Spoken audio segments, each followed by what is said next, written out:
Well, well, well, well, well. That's a deep subject.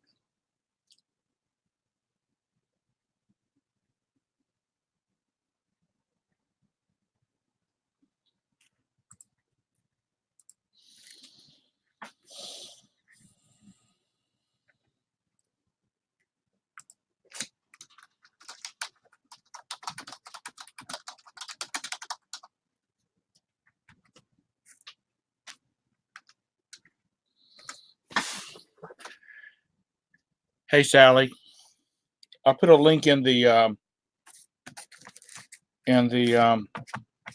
chat. Hey, Glenn, can y'all hear me? Okay.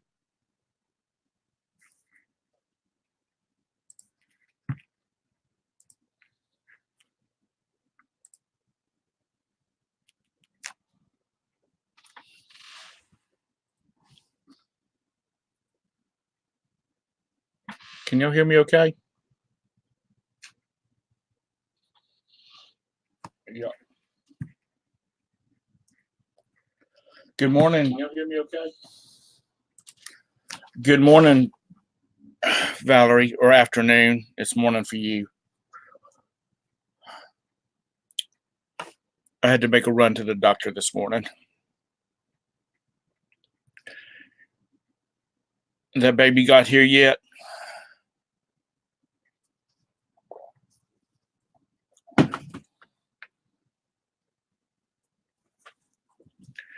Hey, Hank. Good day to you too, Hank.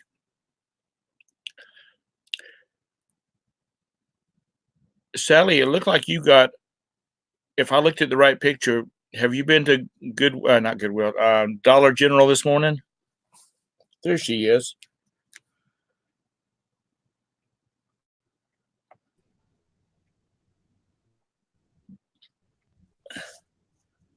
There she is. There she is. Hey. You in the car? Can you hear me? Yeah, I can hear you. Okay.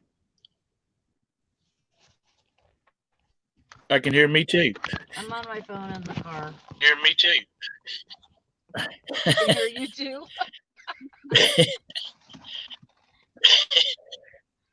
Did you have a shopping cart full of stuff from the Dollar General? Have a shop from the Dollar General?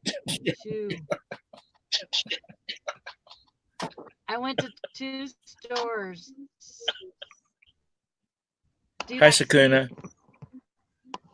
Hi, Sakuna. Yeah, I see that. Completely full. Yeah, I see that.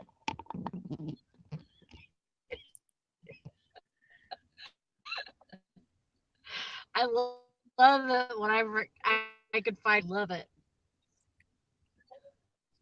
It's Well, it looks like you found a bunch.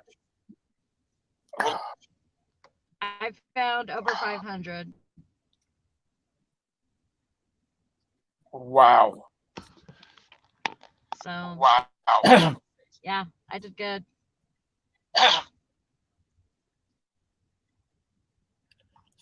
Is that listable stuff, or is that stuff for you sending for Christmas presents? That listable stuff for Christmas presents? um, some of it might be Christmas presents, but I'm I don't know. Like, there's the first store. I got a bunch. I got a lot of clothing, got a lot of shoes, and of course they're for like summer and spring. Some pants and stuff like that. But it's listable stuff, definitely. Cool. I could Hey, Donna. list it. Hey, Craig. Donna. I can so. Hey, Craig. And hey, Doug. Hey, everybody out there. And hey, Doug. I had a doctor's first appointment at 9 o'clock. There's a big doctor's blue first appointment section. at 9 o'clock. section that shows my camera Mm-hmm. on the bottom of my phone. Be good if I could put the chat in there. Pretty big section. And it just says you're in the show, everyone can see and hear you. I don't know if I can get. So I can see if I.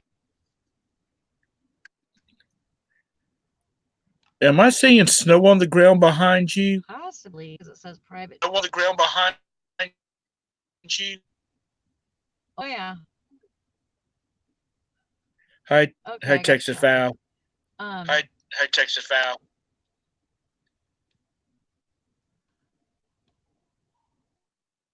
You do a show this morning, Tom? No, I had to get to the doctor this morning. I forgot about it. Get to the doctor this morning. I forgot about it. No, I'm just doing it now. I'm just doing it now. Oh. Okay. I had to get a shot in my side. A shot in my side. We got a couple of inches.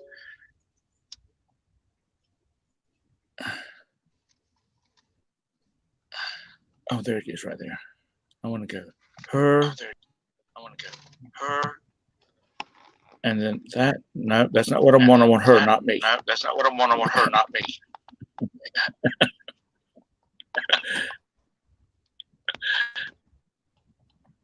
Trying to show you a little bit. Yeah, I see that.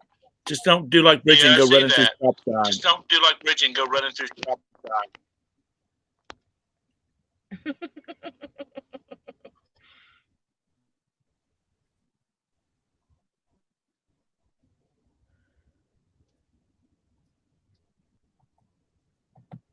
That really irritates me.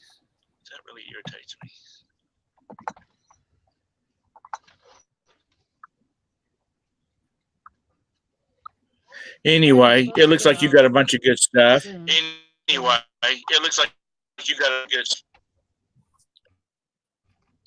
I got lots of lawn and garden stuff.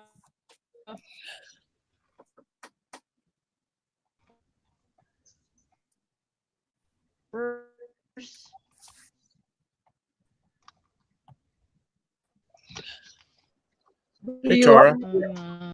Kind of late for a morning show, ain't it? Well, this afternoon show. All right. Ooh, it's snowy up there by Sally. It's like a. Uh-oh, somebody's on delay. And Prince for your. Well, I'm sure your boys would be happy to get princess stuff for Christmas. Where are we? But I don't think I. What's that? Somebody's got to mute their YouTube. That's her phone. YouTube.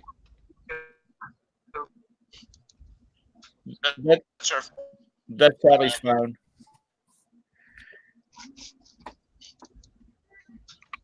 Hi, Tara. Mom, do you have a stapler? No, I do not. No school today? No, we got like a half inch of snow, so they shut everything down. I'm just cruising one so that I can be gets out.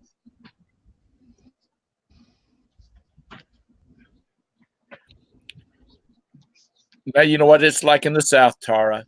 Yeah, I know, it's a different world. Yeah, I mean, there's enough to make the white, and it's like cold today for here. I mean, it's like 30 or high 20s, so it ain't melting. But yeah, they shut her down. Yeah, it was like they wanted to pull the pennies. A second store, there 4 shoppers before me, 4 penny shoppers. I was like, shit, guys, pulled down a bunch of stuff.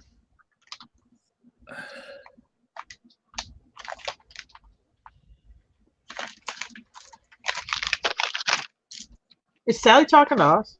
Yeah. Okay. It's hard to hear on her phone. Yeah. Boy, it's got a good camera on it. Everything's It was crisp. super cool, like 8 Yeah. degrees. It's supposed to get down to like 28, I think, here on Friday. Oh boy, you better put a blanket on. Are you kidding? I think last night, I think it was supposed to get, I think when I was driving home from the auction last night, it was like 32. And I think it was supposed to get down to like, can't hear well, you this morning it guys. was down to like Talking? 18 here. But yesterday morning it was 62. I mean, it is crazy. Sally, are you in your town?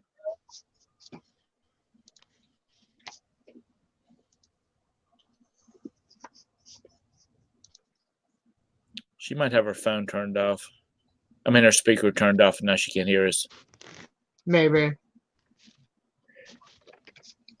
Anyway, I didn't do a show this morning. I had to run to the doctor and get my side seen about. Mm. I can hear you.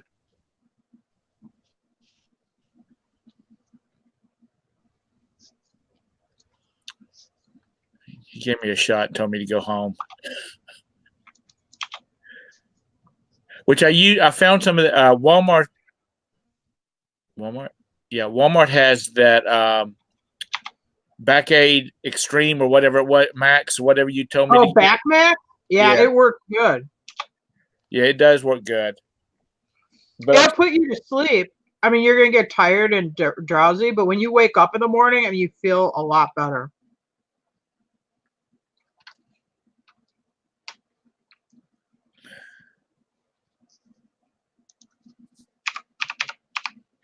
I'm gonna put the link in the chat. If anybody wants to come in, feel free to do so. Just behave yourself.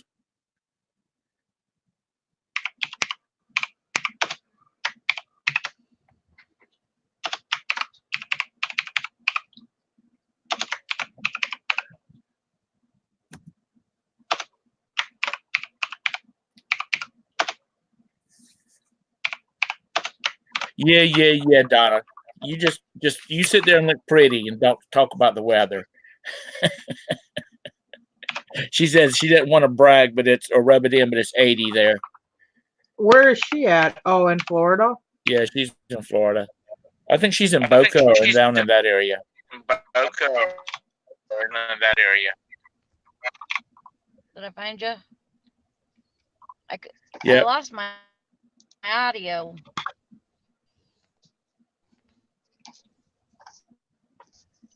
Yeah. Ooh. I got to figure out a way, or I got to send them an email saying, "Is there any way I can have people automatically come in if they?"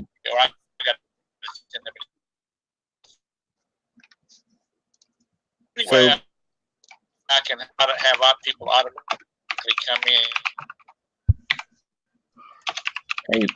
Hey, Liz.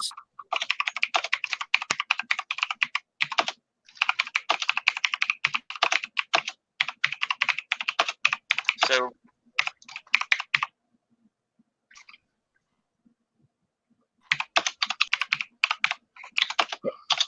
Val, are you getting another towable one, or are you getting a drivable this time?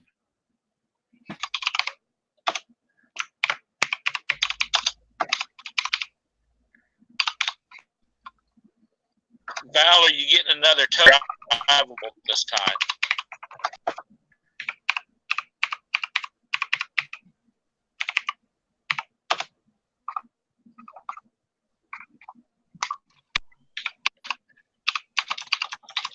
Sally, how many more are you going to go to? Man, Sally really did good at Dollar General. Did she do Penny Day or whatever? Yeah. Going to go to. Yeah.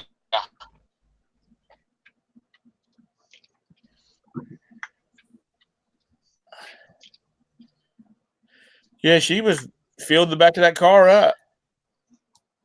Filled the back of that car up. Tom, do you know anything about professional bass fishermen? It's completely. Tom, do you know anything about professional bass fishermen? A little bit. Why? Well, because I got this model boat, and it comes in a showcase, and then it's signed in Sharpie by like six Bass Pro fishermen.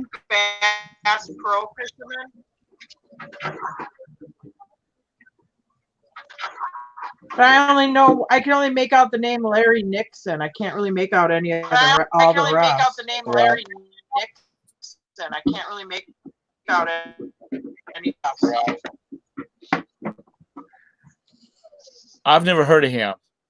Oh, well, when I Googled him, he sounded like he was a big deal, so. Well, I haven't followed him in a couple of years, so he could be one of the up and comers or the new big one. No, well, when I Googled, it sounded like he was a big deal, so. Well, I followed him in a couple of years. He could be one of the up and comers. We were really on replay.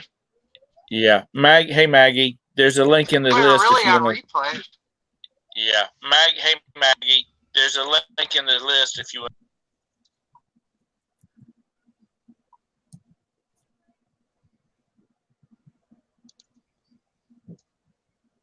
You know, it's pretty up there where y'all live at with all that snow. You know, but I don't want to live in up there where y'all live at with all that snow. It's pretty.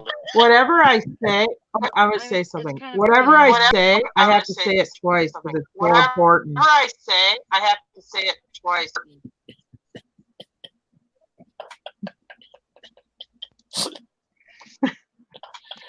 What were you saying, Sally?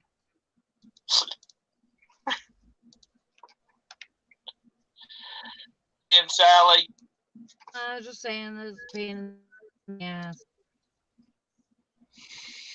Pretty do anything in it. Yeah.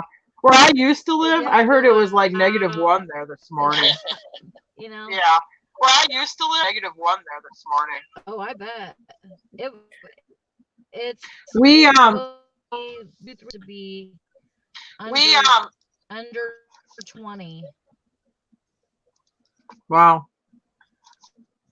Right now it's 20 degrees. There's lots of clouds and stuff, but it's it's nice. Not too It's bad. raining here. Yeah, I did that yesterday. I don't want any frozen precipitation. Thank you very much. Yeah, We I got think, a Tom, phone call. I was gonna message you and tell you that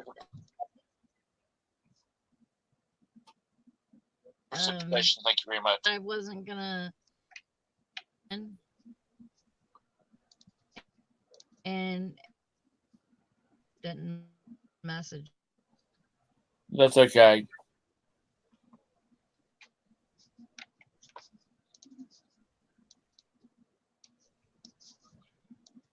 It's like I said, I had to go get something done from my side, so he gave me a muscle relaxer and told me to go home, not to be driving.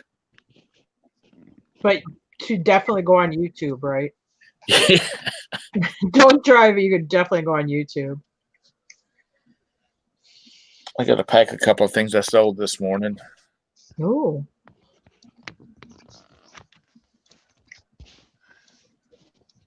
Oh my God, we were driving to an auction yesterday, and Jim gets a call from this guy who took over that caretaking job at that lake house up in northern Wisconsin.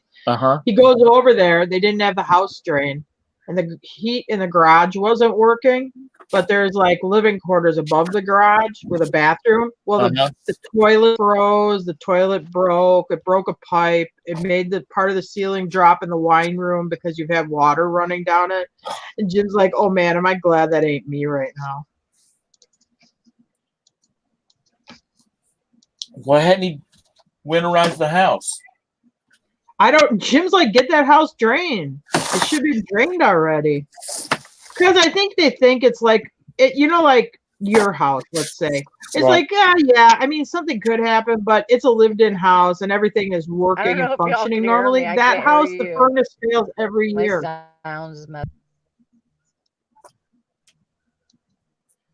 I can hear.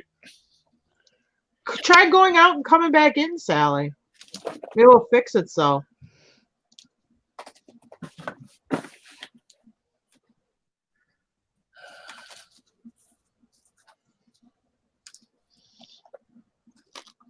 Oh man, they're just stale.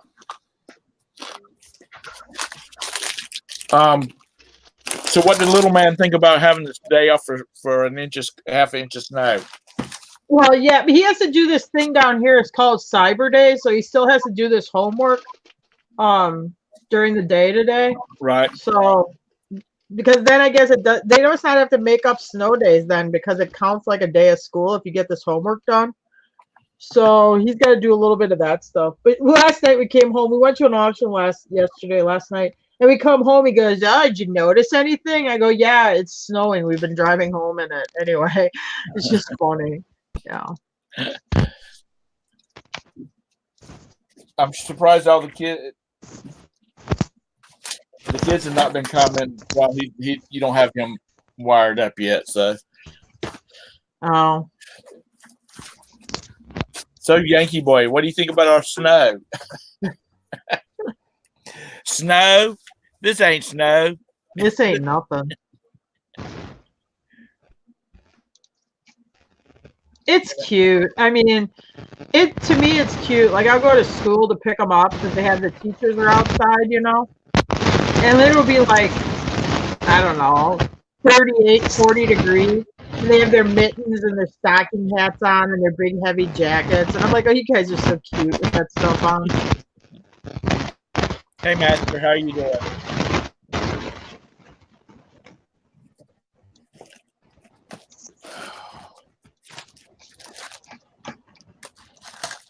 Yeah, I got a call at 4 o'clock this morning saying that they had shut down one of the buildings at the university uptown because of frozen water lines and. Oh, wow. And I'm thinking somebody needs to have lost their job if they've got water lines that's busted or frozen. Because these are good sized school buildings and they're pretty new buildings, so they shouldn't be freezing up. Yeah. Geez, it got that cold to freeze by you like that? I don't. These people. Well, first of all, it was 4 o'clock in the morning, and I really didn't care that if they called me about that or not. Yeah. So, I don't know. Well, maybe it wasn't frozen. Maybe it was just a water busted line. I don't know. But it was something to do with water, and I rolled over. And then you lost interest. Yeah, because it was for people that have all their classes are in that building that they were shifting them to another building. Huh. And my kids do their stuff online, so I don't have to worry about it. So anyhow, if anybody else wants to come in and hang with us, Maggie, the link's in the chat. Come on in. Or anybody else, just behave.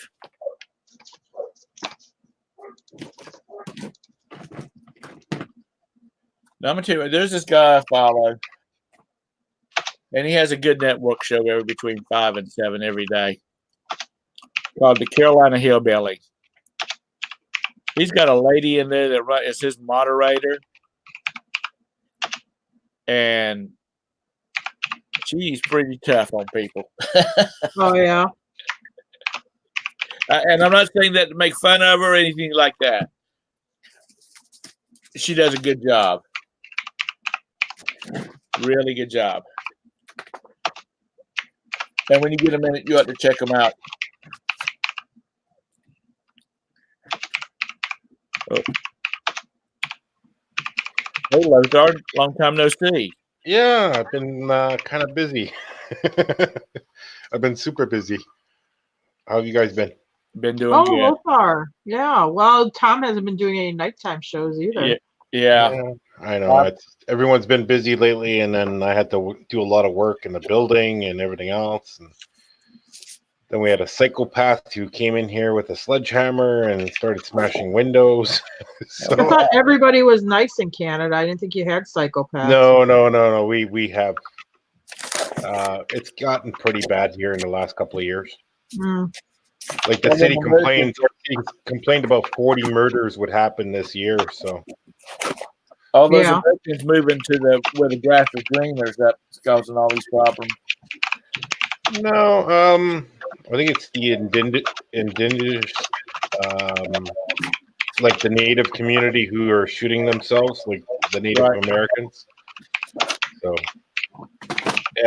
there's like a meth epidemic here too. So, How far north of the border are you? from North Dakota, we're 75 miles north. Oh, okay. Oh, you're way over there. Yeah.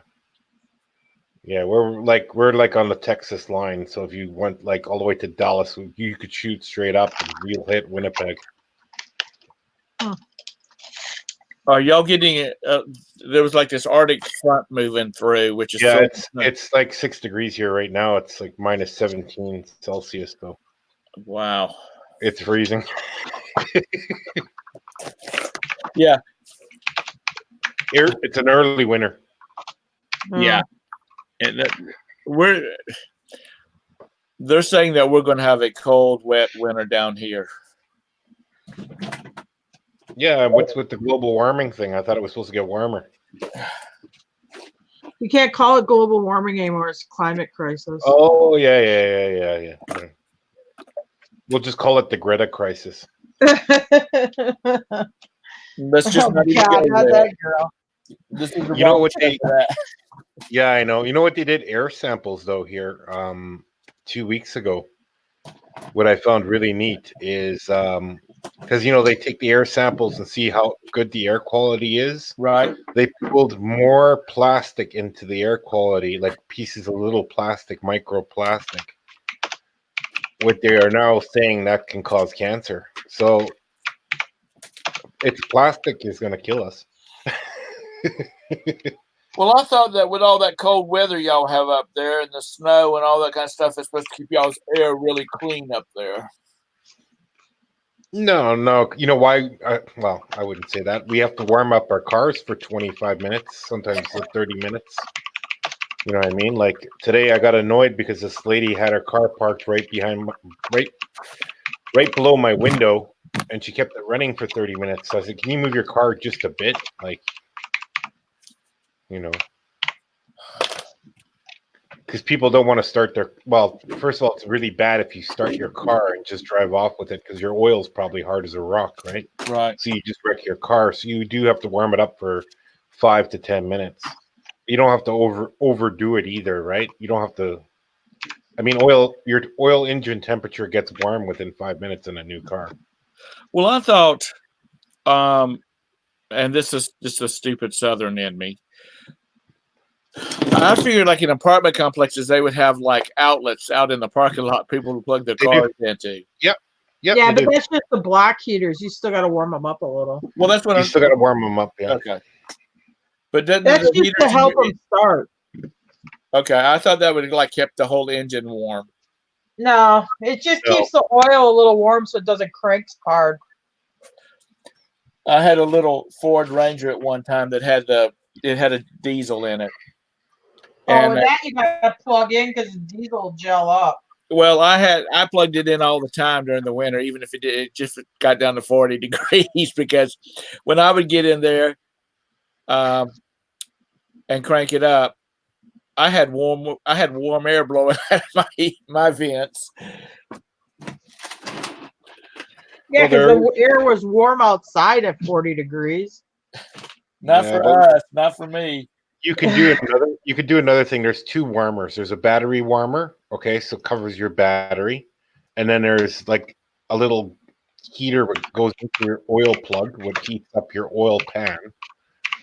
And then there's a third one, what they use actually in Russia. It's actually much better.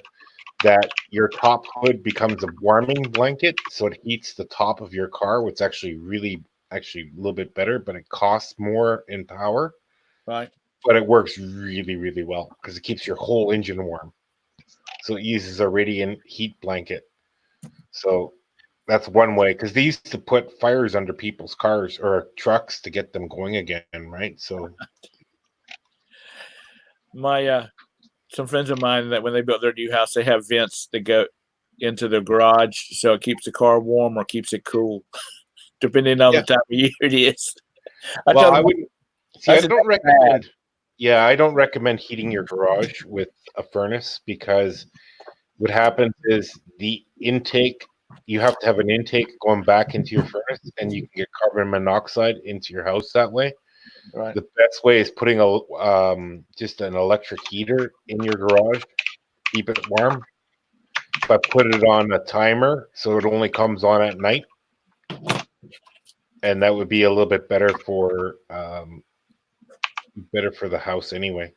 We So use wait, we use heat pumps down here. yeah. I have a heat pump in my house. We don't use, well, I mean, you can get gas furnaces, but all of that sits outside. All you get inside is just the air that's, that's circulating through a return on the. But my friends, they have a vent in their garage or in their back door going into the garage that air is pushed out. It doesn't recycle back into the house. Okay. But yeah, we don't have, we don't have. I mean, there are people. I had a mobile home one time. I had an oil furnace, and Yeah. and I didn't keep it very long because I didn't like that. Well, we got a heat pump.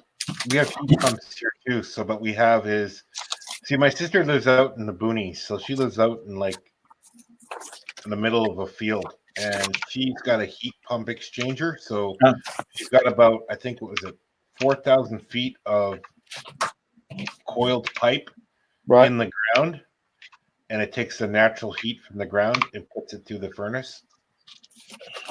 And she barely spends any money on her.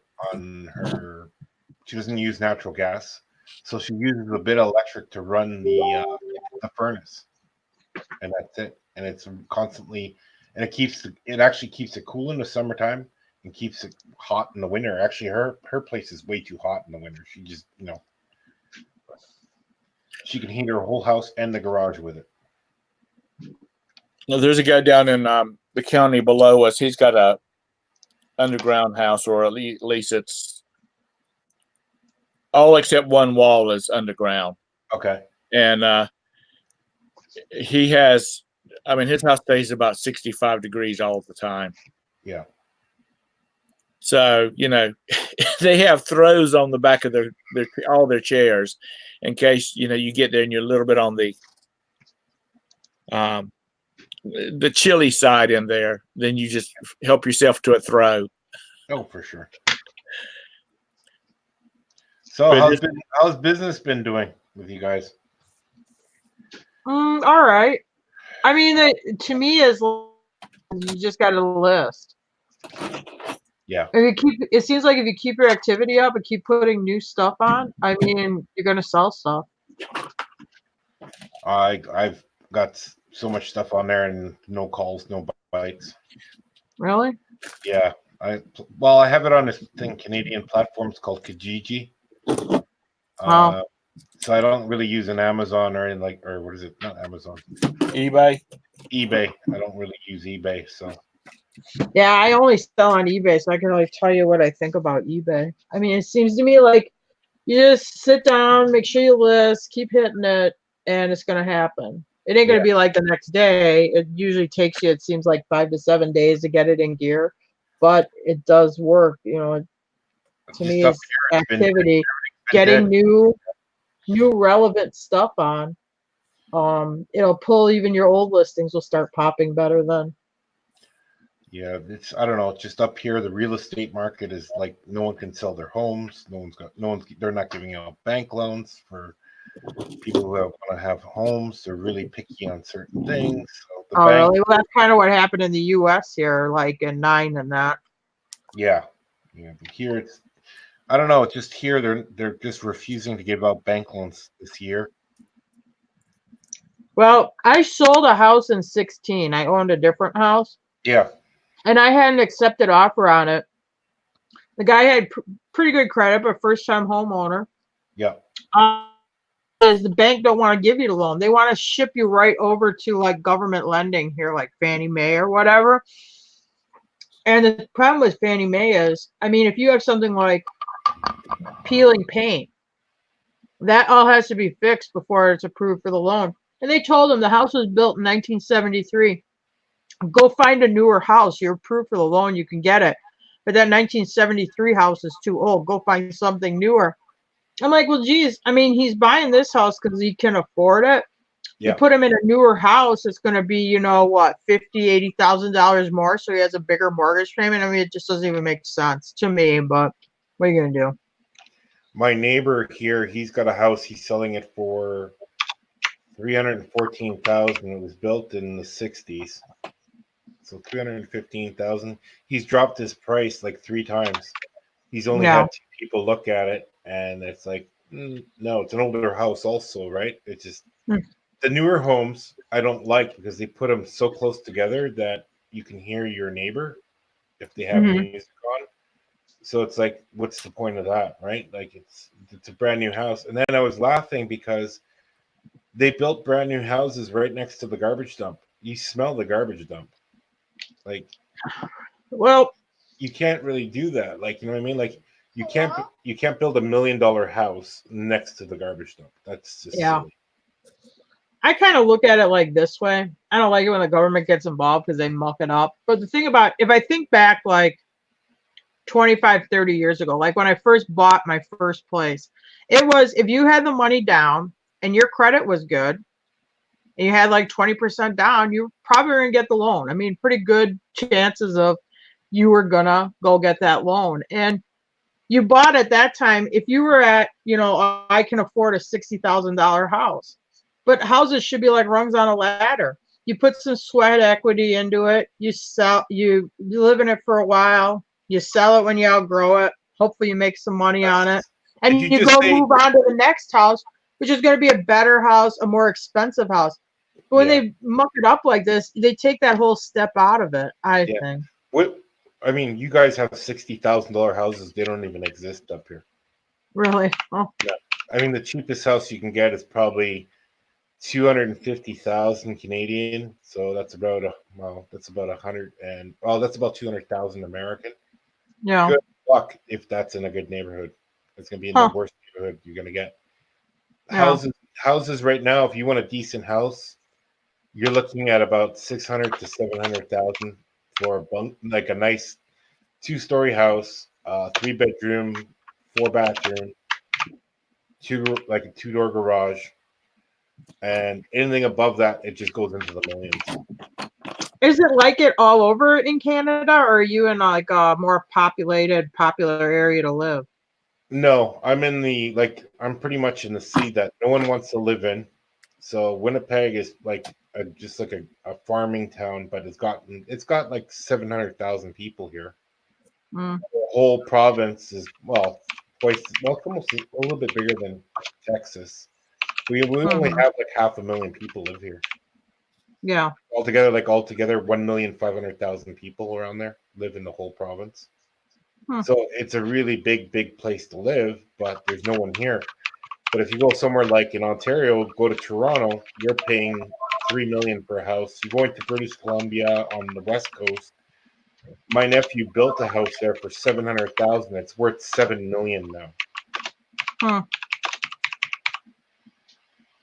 Because everyone lives in condos. Like condos are probably the smallest thing I've ever seen. They had 2-bedroom condos that you couldn't fit a queen size bed in. Yeah. And I think they're renting them out for $6,000 per month. Oh, wow. Yeah, in Vancouver. It is crazy. So it depends where you go and like establish yourself for a job. Mm-hmm. You know, it's different everywhere, right? So, but you're from Minnesota, right? Or Wisconsin. Wisconsin. So you're not Same that far. difference. Yeah, you're not that far from us, right? So. Well, not anymore. I moved to Kentucky now. I was from northern Wisconsin, but I moved out of there. Moved. Oh yeah, right. You moved. How is it down there? We got snow on the ground right now, but I like it. It's I don't know. The older I get, the more I don't want to deal with like the super frigid cold, and it gets pretty cold up north. I still get used to it though. I mean, I know. When I was younger, I'd say, I don't care how cold it is, you just put more clothes on. But the older I get, like I have horses and stuff like that, it's expensive. You gotta run tank heaters. I mean, my electric bill up there would be like $400 a month. And since I moved down here, I think it's like 100 to 110 a month. yeah. My cost of living's a lot cheaper here. I mean, even with like the heating costs up there for my own house, and it was just time. I had fun. I enjoyed it, but it's time to do something else. Mm. I just got a phone call, Uh and oh. I'm assuming it's for Vanya. And hi, this is Debbie, and I'm calling about your student loan. We, due to some new government revisions in the program, we can offer you a lower rate. And I'm going, hello, hello, and it's a Oh. damn recording. Yeah. But she just sounds so chipper because I was on tell her we're not interested because it's probably a third party company doing this if they're even legit. But hi, this is Debbie. I get 4 Mhm. calls like that every day, but they're all in Chinese. For some reason, it's just like I get 2, or I get one on my cell phone. I'll get 3 on the house phone, and it's just a recording of a Chinese person speaking, and it's like it won't go away. And every time it's a different number. Yeah. I got a phone call. I didn't recognize it. I didn't answer it. And I was going to answer it once they picked up they started talking when the answer machine turned if I wanted to talk to them. Anyway, they didn't leave a message. So I dialed the number back and the number was disconnected. Yeah. Was not in service at this time. A buddy of mine, his son was about 8 months old. And my buddy his son got a phone call from a collection agency because he hadn't made his payment on his 2014 Camaro. 2014 Camaro. But first of all, the guy said, they said, I want to speak to Tyler. And he said, Tyler's not able to come to the phone at the moment. Can I help you? Well, we really need to talk to Tyler. And he's like, Tyler's 6 months old in the crib. What can I help you with? And he said it got real quiet. And it was a bank out of South Dakota that was carrying a loan on the Camaro. And he said, he told the guy, he said, buddy, I think you got a problem because Tyler's 6 months old and we've never been to South Dakota, really don't have any intention of going to South Dakota.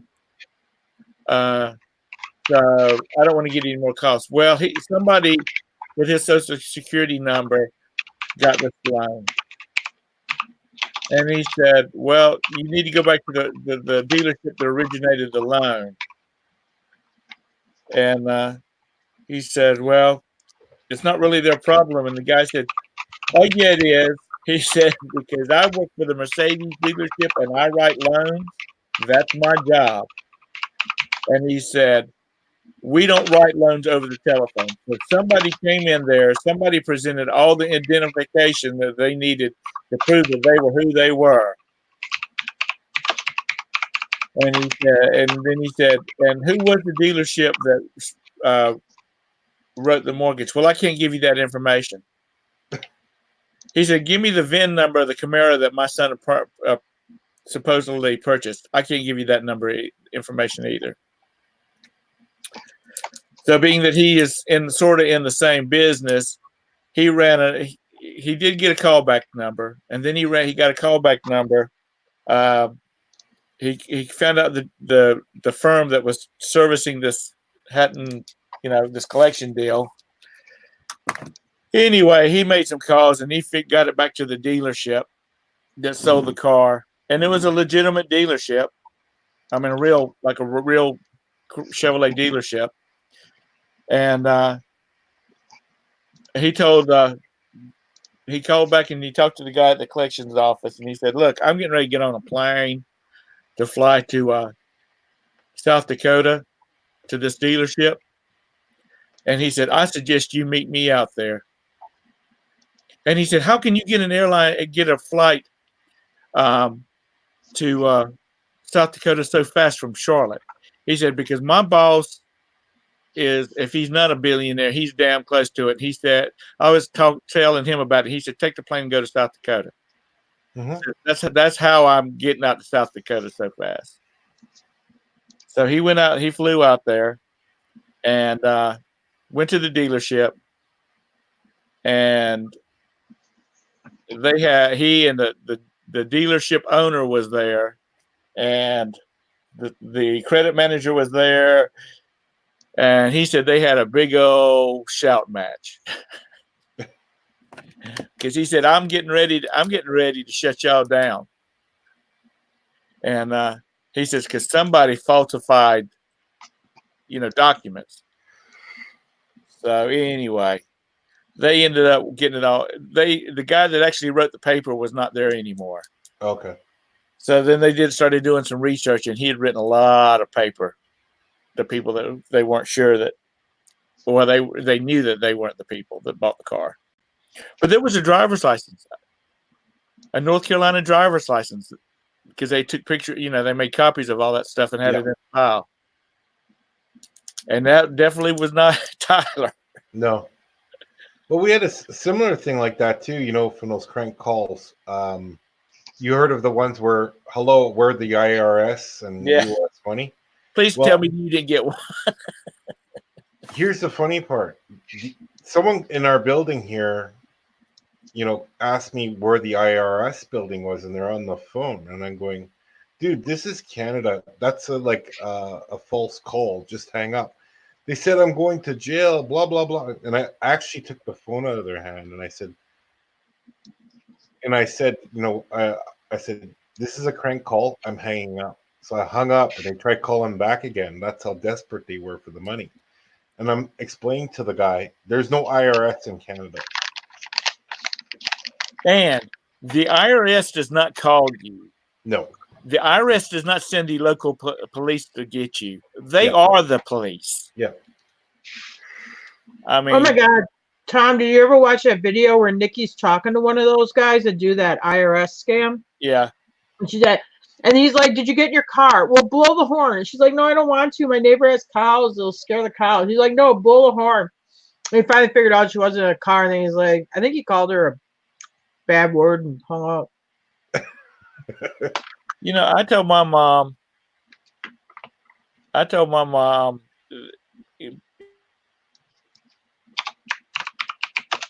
they have a CPA. I said, give them the CPA's number and tell them to talk to them.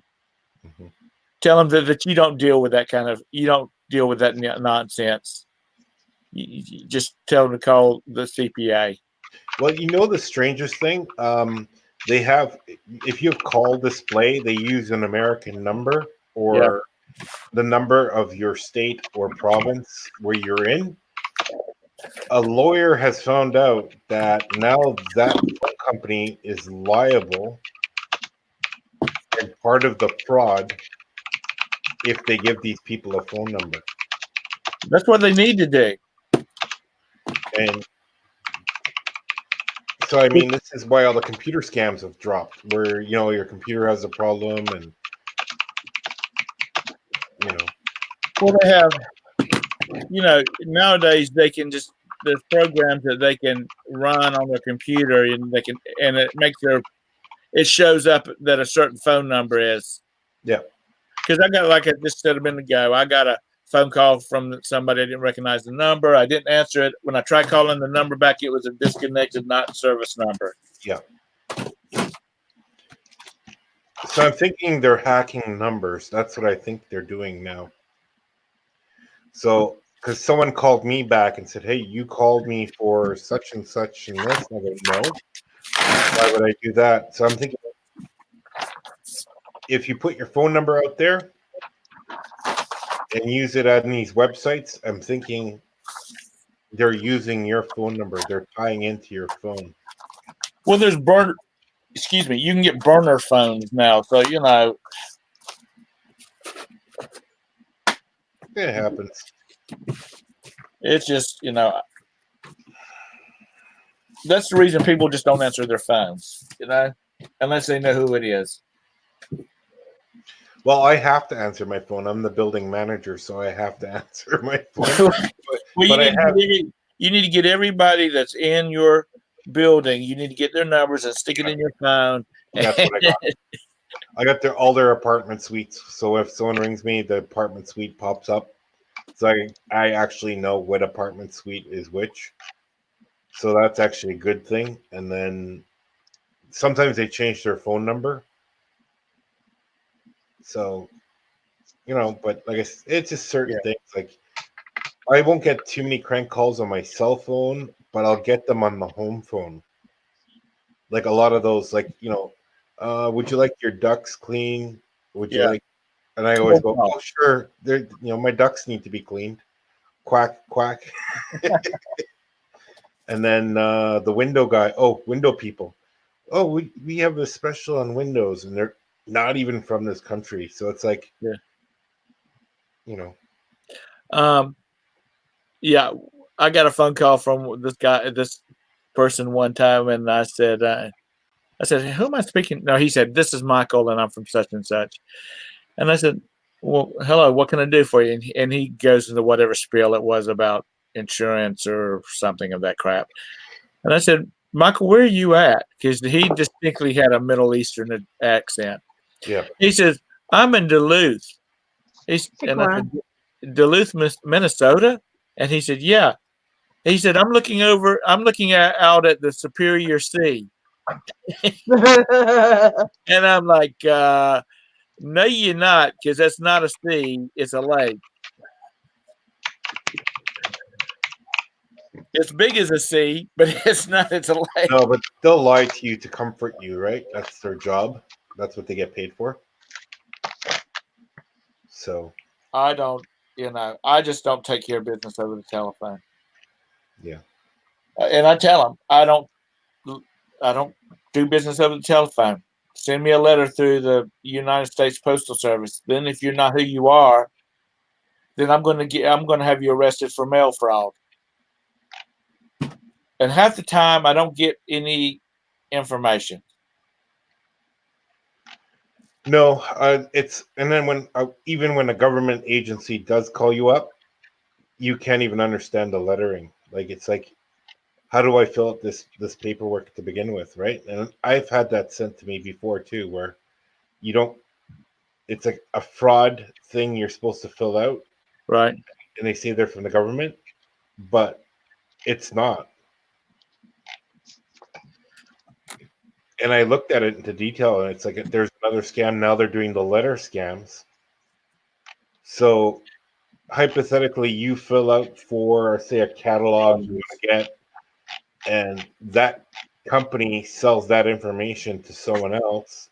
They mail you letters saying, you have to pay for this fine, this parking fine, and it's like, I don't even have a license, so I don't even have a car, but I still got a fine for a parking fine. Yeah, I got a call one time about they were collecting for a parking ticket in Kansas City. And I'm like, there's been a mistake. I've never been to Kansas City. And if I did, I would have flown in and I would have had a rental car. And, well, this is the information we have. I said, how did you know if it was a parking ticket, how did you know I was the driver? And how did you get? Well, I guess the car was registered in your name. No, it wasn't, because I would have flown in. Anyway, he got kind of flustered, and I guess he was like, I was asking too many questions. And because I said, "Is this the police department?" He said, "No, we're hired by the police department to collect." And I'm like, okay. Oh my God, that happened kind of to Jim when he was in high school. They sent a parking ticket, and his dad gets it, and his dad's like freaking out. You drove all the way to Park Falls. He's like, what are you talking about? I don't even know where Park Falls is. Yelling at him. the officer that wrote the parking ticket wrote down the license plate number wrong. So it was the same license plate as Jim's car, but it was like for a Ford Mustang, and Jim drove a Chevy Nova, but he said, yeah, my dad is like yelling at me, you know where Park Falls were. You were there, freaking out and stuff. Anyway, and it was the officer that wrote down the license plate number wrong. Well, what was it, about 2 years ago, I had to go to traffic court to fight a ticket. It was mailed to me with my name on it. And I went up to the judge. I go, I don't have a car. Why do I have this ticket? Like, I don't understand this at all. And it was a ticket for like $85. And I think it was just like a speeding ticket. Some guy got a speeding ticket and said my name and my birth date. I don't know how he got a hold of it. Huh. But I don't have a license. So it should have made alarm bells, right? I said, I don't even have a license. I don't have a car. And I said, is the officer in court? And the officer's in court. He goes, nope, that's not the guy. And I said, is that guy in the courtroom in traffic courtroom? Is he here? He goes, no. I said, how do you remember how the guy looks like? He goes, yeah, I got it on video. They went back into the back room and said, no, that's not you. Because they actually filmed the guy getting out of the car. He actually got out of the car. Huh. And it wasn't, they could see it wasn't me. I'm a big guy. This guy was maybe 5'5", but he said my name. But don't you verify that in the computer what license you have? It's kind of. I thought everybody in Canada had sled dogs and sleds. I didn't know they No, had. we're not. It doesn't go that far. Snow machines and sled dogs. What's Hey, going Todd. on? Hey, how's it Todd. going? Oh, it's Todd. I got to run because my lunch break is over and I got to get back to work. I got a carpet clean, so. All right. All right, Have a have a good good day. day, little You star. too. We'll talk to you later. Yeah, it was nice talking to you. Yeah. Bye, Luther. Todrick, how much money you made today? About 40 grand? Oh, Todd, I got a question for you. Not quite. I need your advice. Oh, Okay. is this a baritone horn? Back up just a little bit. That is a marching version of a baritone. Okay. Regular baritone, the bell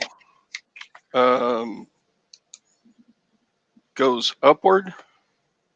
Okay. And on that one, it's facing forward so in a marching band, you project your sound forward instead of straight up like a concert baritone. All right. So yeah, it is a baritone, but it's All right. it's very specific to marching band, not for use in the concert hall. So Come on in, Maggie. the best place to sell one of those would be to a school with a marching band. Oh, well, that's where it came from because I see on the case it says whatever school marching band. Yeah, it's going to be a fairly small market. Yeah. Because most of the time on instruments like that, students don't own their own marching style equipment. It's provided by the school. So, yeah. Todd the Trader. Well, it definitely looks like they weren't taking care of it because it looks like they were banging each other in the head with it. Well, yeah. You can imagine being sitting in the stadium and then everybody sits there for 4 hours at a football game and kids are knocking it over in the stands and People, they're not there, so they don't take care of it like it was.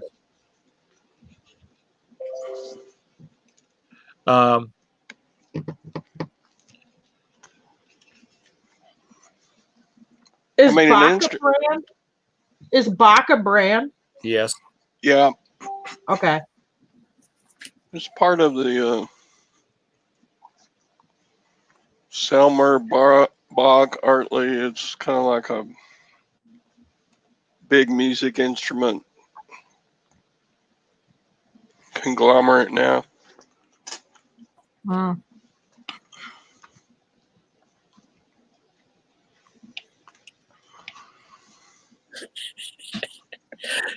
Todd, the ladies are giving you hell in I was noticing some of that come up there. Let me.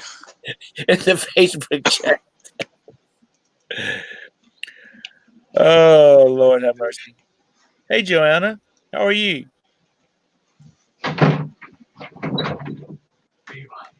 Yeah. Here, let me mute it. I will mute.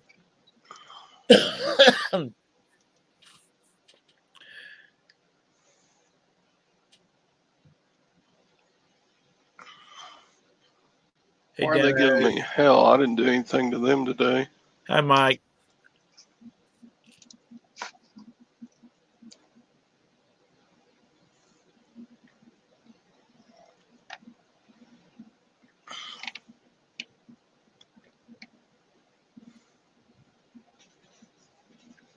Tara, print, say hello or something in the chat. So if anybody's not subscribed to your channel, that they can subscribe to it. You too, Todd. Huh? Say hello in the chat. So if somebody is not subscribed to your channel, then you need to, so they can subscribe to it. Because I'm tell you what, these two people come up with some stuff. I haven't been doing any videos. Well, you got some old stuff that's still good stuff. Oh, okay. If you get kind of not sure what kind of stuff you need to be looking for, look at their channels. Look at what they bought and what they sold. I'm good today, Mike. Thanks for asking. If you need a good start to your nap, just watch one of my videos and it'll put you right out. No, it's not.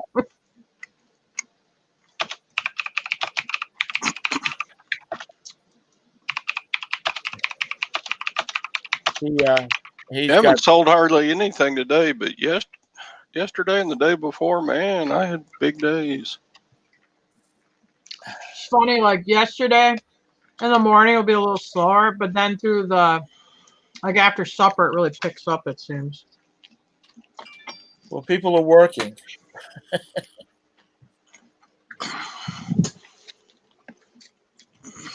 My lovely bride is in Las Vegas.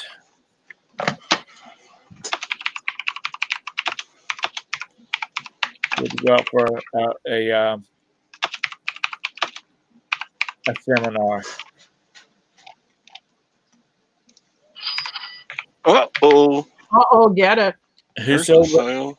What'd you It ain't me sell? because my phone's not in this office. What'd you sell, Todd? A $3,000 widget, gold-plated widget. No, it's a Department 56, Dickens Village, No Christmas. sitting in Camden Park. 4 figurines in 1 box. I got a bunch of that Department 56 Christmas Village stuff. I remember when you bought it. Yeah, it's been a couple of months ago. Yeah. But the stuff that's selling is like the accessories, like trees and walls and figurines. The bigger buildings, they're just sitting there. Nobody's buying them hardly. Huh. I bought kind of a cool box of train stuff, but I don't know if I could pry it out of Jim's hands. But it's got like I think it's an American Flyer, but it's the train station that plays the little record that, it'll be like, it plays like All Aboard or whatever. It has this like little reproducer and record thing it plays that makes like noise or whatever. Wow, Really that sounds cool. I don't know if it's worth anything because, Jim's got it in his hands like, I don't know. He might not let me part with it. Yeah, I think American Flyer stuff does really well. Just because Yeah, so it changes, you know, but there are pieces that do very well. If it's in good condition. I bought him a slot machine last night. It's not old. It's a modern slot machine, but it's a Speed Racer one because he's all into Speed Racer, you know. So it has the Speed Racer graphics on the panels and stuff. That's pretty cool. Yeah, it's cool. I like Speed Racer. Jim's really likes Speed Racer. He says Trixie was his first girlfriend. Trixie was a hoe. Oh man, I'll tell him he was a hoe. Those fighting words. Oh, she went. I mean, she went everywhere with Speed. I mean, really. Did her mama not have any control over her? Mm. Yes, boy. I remember coming home from school and going straight to the TV because it would be time for the Speed Racer and Racer X. When he moved to Wisconsin, they didn't have Speed Racer up there. So he's like, goes to the kids at school. Oh, you guys watch Speed Racer? And they're like, what? Speed Racer? He's like, yeah, you know, the cartoon Speed Racer. It's really great. No, we've got nothing like that up here. So I think it was the same day. So they said, give us your hand. We're going to write something on your hand. So he's like 5 years old. They wrote F-U-C-K and said, go show this to your mom. Anyway. Oh yeah, northern Wisconsin can be tough. They're very clannish. Joanna, y'all getting any snow up there? You said it's cold.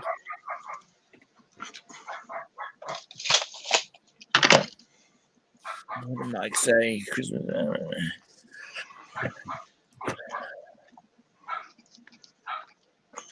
Yeah, I bought about $400 worth of Christmas Village stuff, and I've only sold about $200 worth. So Yeah.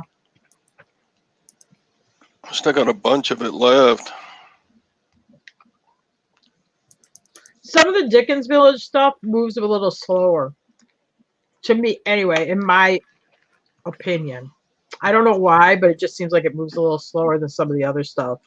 Yeah, I haven't sold enough of it to know, but I knew that it would sell, but I didn't want to just give it away. Yeah. We'll set it up in your set it up around your Christmas tree.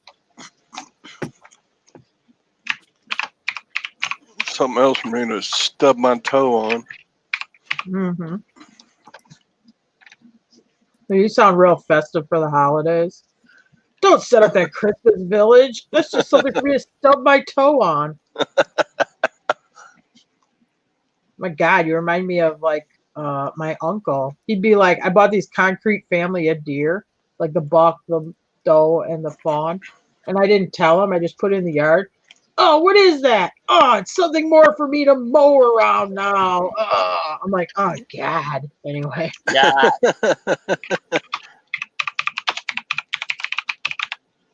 That's like my mom's got all these dolls that she's collected over the years. And my parents came from very poor. They were poor dirt farmers. Let's put it that. So she didn't have a lot of stuff like that was when she was little. And over the years, she has amassed. Tom Pros. Uh-oh. She says, I got to start getting rid of them. I'm tired of dusting around them. I'm tired of dusting. And I'm like, Mom, they're all in curio cabinets or china cabinets, that type of stuff. Well, I have to take everything out and dust them. Dust the cabinets out. I told her she needs to get some help. Not both as in housekeeping and psychological, because her house is never dusty. You'll go by there and she'll go, y'all have to excuse this place. It's filthy. And my younger brother and I are going, no, Mom, it's not. Until you can leave a message for your wife on the top of one of the tables, then it's starting to get dirty.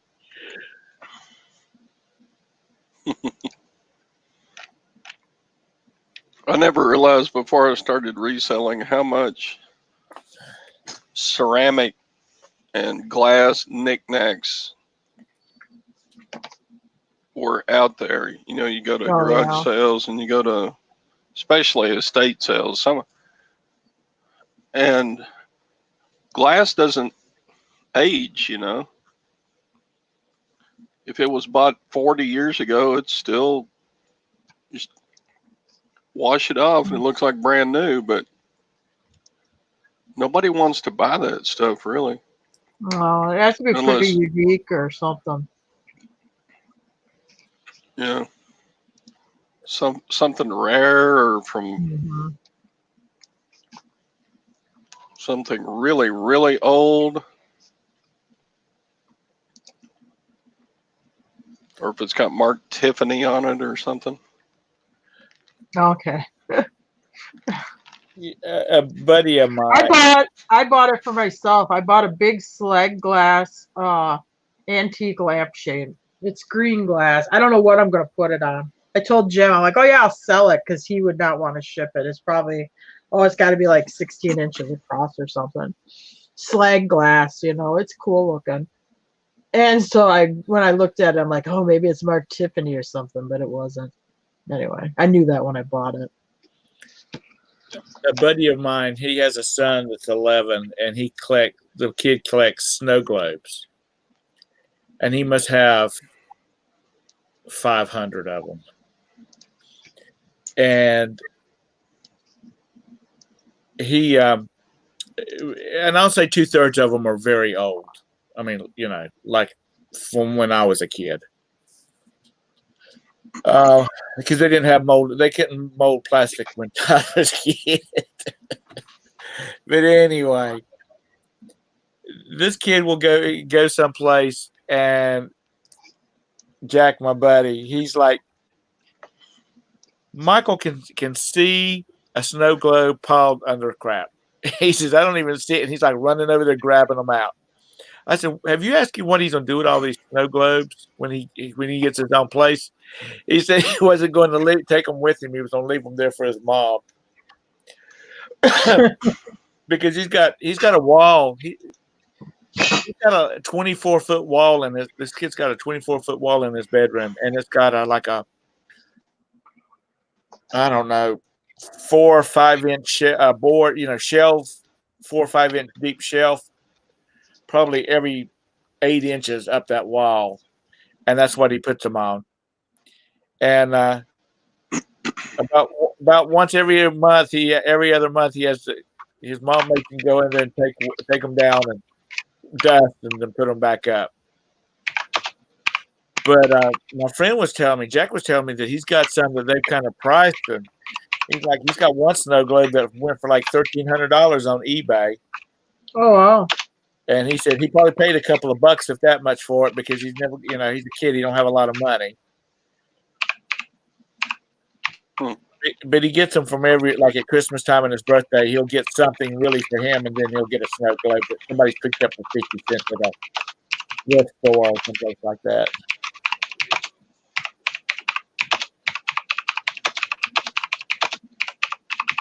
Todd, I'm glad you turned your camera on. Maybe it'll quieten the peanut gallery down. Those people out there in YouTube land better quit giving me a hard time or I'll put a hex on you. Why did you get in trouble, Todd? Oh, they're giving me a hard time over there in Facebook. I went on one talk show yesterday that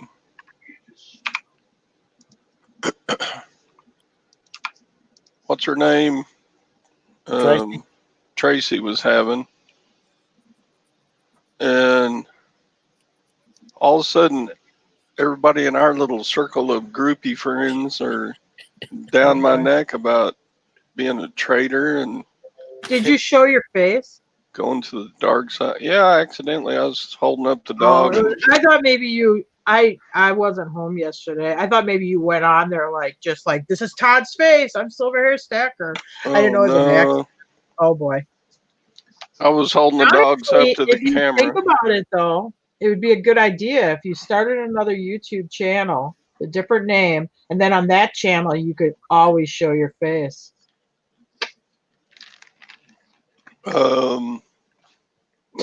No, I'm not going to go to that effort. Okay. He needs to go. He needs to go get him a like a Mardi Gras mask. You know? Oh boy. Oh yeah. Oh great. Yeah, Todd with like one of those real Frenchy type masks with like the feather on them. Like, you know, he'd really look like something. What to Then. be silver and gold, you know, because he is the silver stacker. Okay. God, Tom. Oh, and yes, and he could call himself Lord Fauntleroy then. That's right. Jeez. Oh, here comes Lord Fauntleroy in his fancy mask. But you know what? I've watched several like coin collectors or the guys that buy boxes of like dimes and go through looking for the silver dimes. And none of them show their faces. You look at all the way through them, none of them show their faces. Wow.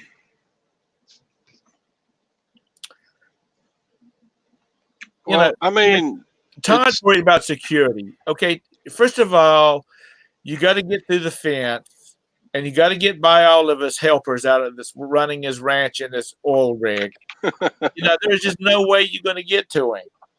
gotta have my gate key code, and you gotta have. That's right. And you know, when you're driving up the driveway up to the big house, somebody up along there is going to say, "Excuse me, why are you here?" Well, you gotta avoid the. Mr. Stacker does not see people. You gotta avoid the claymore mines and the punchy pits. That's right. You know, and you're liable to get oil on your car from all that oil running out of them oil wells that have leaked. And Yeah. like Valerie, Texas Val, you know, she had to make up a story about her having problems with her old fifth wheeler so she could buy her a big one because she didn't want people to know that she has a lot of money because, you know, she lives in Texas too, so she's got an oil well in her backyard too. That black gold. Hey, Parlini. Well, if you got a fifth wheel camper, you're spending some of that oil money. And she's got a big one. I'm surprised she didn't have to have a CDL to pull that thing. Those suckers are not for poor folks to vacation in, that's for sure. My best friend's dad is my best friend's from Fort Lauderdale originally, and his dad, for the longest time, I had a hog farm because everybody in North Carolina has hog farms. And he knew I was involved in a family business, so he just assumed that I had a big old hog farm. Well, of course. And the first time I met him, he said, "Well, how's the hog farm going?" And I said, "Excuse me?" And my friend said, he said, "Dad thinks everybody in North Carolina are hog farmers." And I'm like, "Okay, no, I don't have hog farms. Look at this physique and look at these hands. Does it look like I deal with hog farm?" Yeah.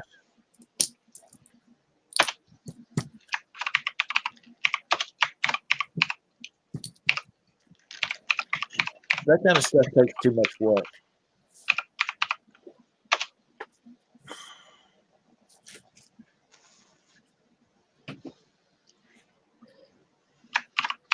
I was visiting some of my subscribers that were doing live shows, and I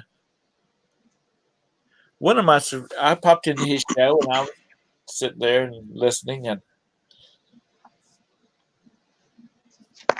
I'd been to his channel one time and I was watching his intro. Anyway, apparently he's pretty big into the growing marijuana, and he is in part of that is a huge community, guys, huge community. Which he lives in a state where it's legal to grow it, but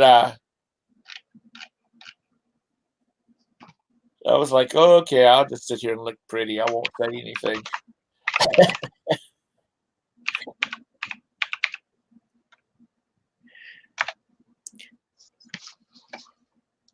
If I ever decide to want to put down some oil wells, I'll have to call Todd and Valerie.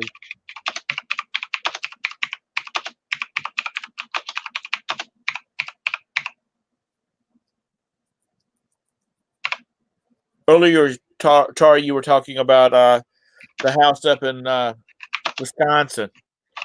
Oh yeah. That lines froze up. Jim said give an estimate about how much he thinks that's going to cost to fix all of that. Well, I don't know. I mean, it's not our job anymore. Well, I know that, but I didn't know whether he said, "Man, that's going to cost." Well, they're gonna need a new toilet because the toilet froze and cracked. And water line, they didn't turn the pump off, which we told them don't ever leave the pump on when they're not up here. So you had the water was running for a little while, and it took down part of the ceiling in the wine room, which is off the garage. So I don't know. The wine room. I mean, yeah, she's probably got a little bit of money and work. I don't think it did like super major damage, but it did a little bit. I'm sure they could fix it for under $2,000. It sounds like it's some drywall and they're going to need a new toilet.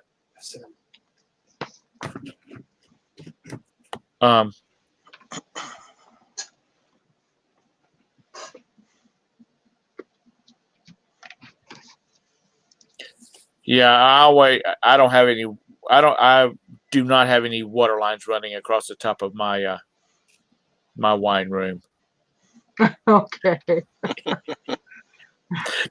I don't want the boxes to get wet. Well, they didn't build the house, they bought it. And the guy that originally built it, he was from the South. He was like from Alabama. And he would use it in the summer and then go back to Alabama in the winter. And he did a lot of big entertaining out there. So there's like this, it's a small wine room. It's got racks in it. It's like a glorified closet. And then there's like a little room right next to it. This is off the garage where it has like a countertop and a sink. So like, because they would do these big outdoor parties. So that would be, when they hired servers and that to do the serving at these parties, there would be like, a place with a sink and like whatever they do for preparing stuff right there off of the garage. And that's where this damage was. Well, you need to remember all of that when you start having big old soirees out at the plantation. No. Oh, wait, you forgot. I don't invite people over to the house. Right. Yeah.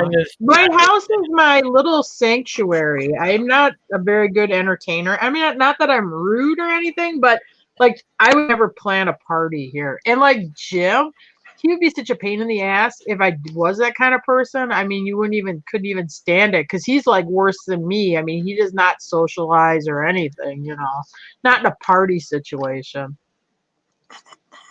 Oh, Lord. Have y'all seen Hellfire's new videos about that place that he was moving his boss into? No.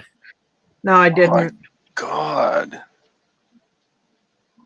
What a place. Yeah, there's, just like you were describing, there's this party area around the pool and like this 2-car garage area that's just dedicated to bar and beer and wine and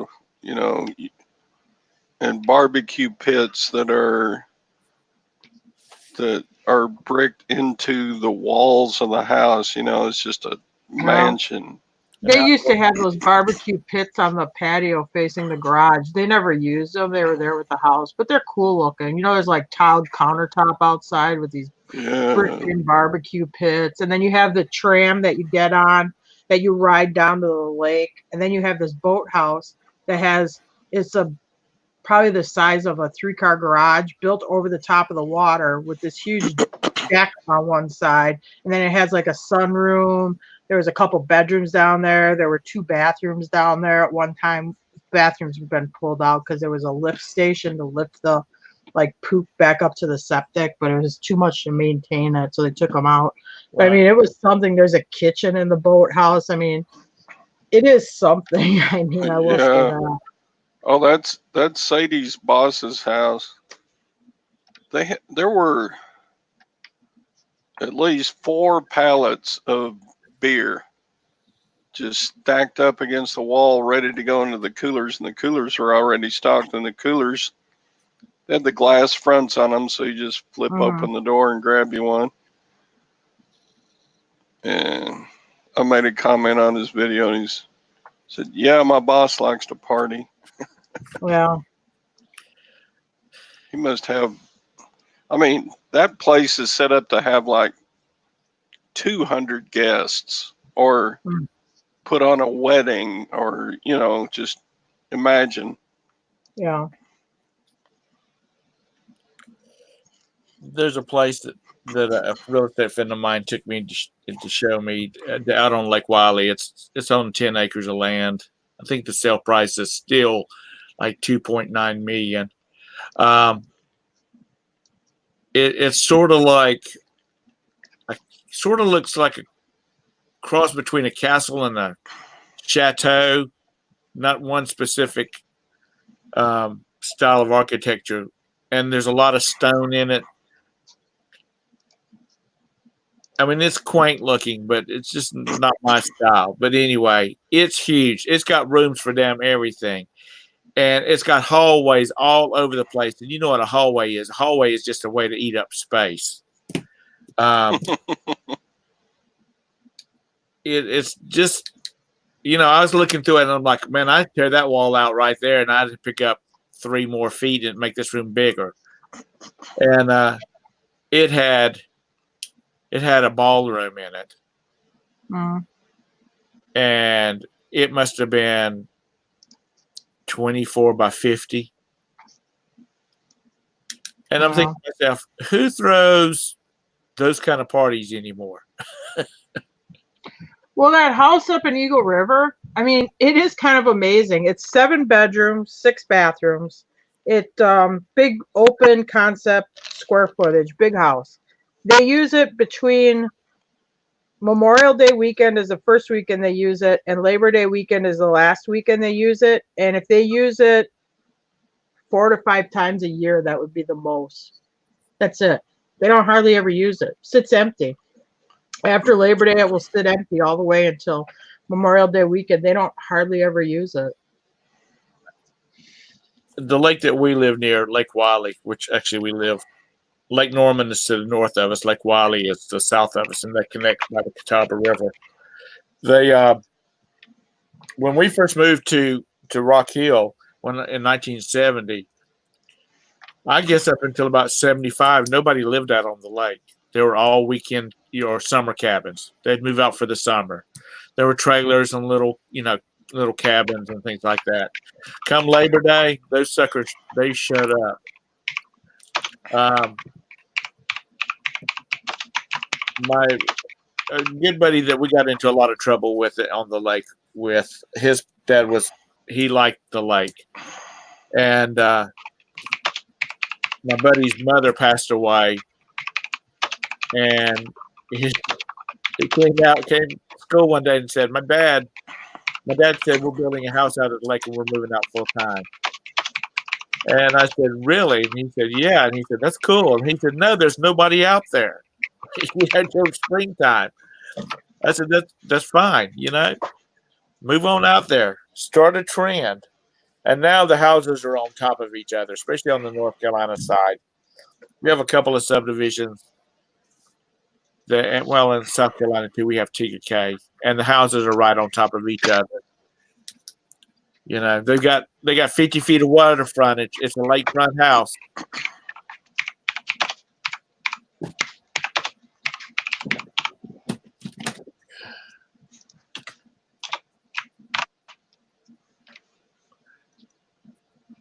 Yeah,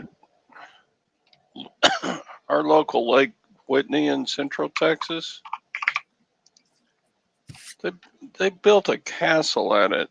And I'm like, what? Hmm. And, you know, a lot of the properties around the lake, people just wanted to live at the lake in a trailer house and go fishing every day. Yeah. So this castle is surrounded by a bunch of pretty low-life folks. Oh boy. But If they live on the lake, they're not too low life. If y'all real estate is expensive down there as it is here. not so much. You see this? You might have to approve my screen share. Oh, there it is. You see this place? Uh-huh. This has a bunch of low-income housing around it. But they put on like weddings and stuff here. Well, And that's it's right by a Central Texas lake that is, I mean, it's a nice lake, but Have you ever seen the movie Omen 2? Is that it? You know what I'm talking about? I've heard. With I don't think I Damien. saw her. With Damien I the don't watch Devil. Okay, Damien the Devil Kid. There's a scene there where they're having a birthday party in the wintertime where they like somebody falls through, they're like playing hockey or whatever. That is filmed in Eagle River across Catfish Lake from where Jim's parents had their house on the lake. It's across the way, the Omen house. And it was for sale for, oh shoot, it must have took them like 3 or 4 years to finally sell it.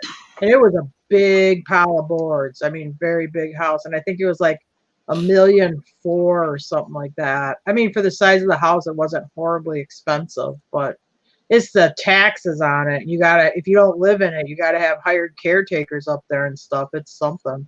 Jim could have been in the movie Omen 2 because they took the kids from his Catholic school class were the extra at the birthday party. So if we watch the movie, he'll be like, "Oh, there's Tony," or "Oh, there's whoever," you know. But he didn't get to be in it because they went to Disney when it was being filmed. So, and they're like, "Well, do you want to stay home?" Or we are. He's like, "Heck no, I want to go to Florida."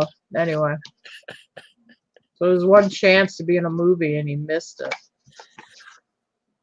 Well, that was like when the miniseries Chiefs was being filmed in in Chester, South Carolina, which is probably an hour away from here south. The story is about this guy that he has this thing for blonde teenage boys, and he has his way with them. Then he kills them.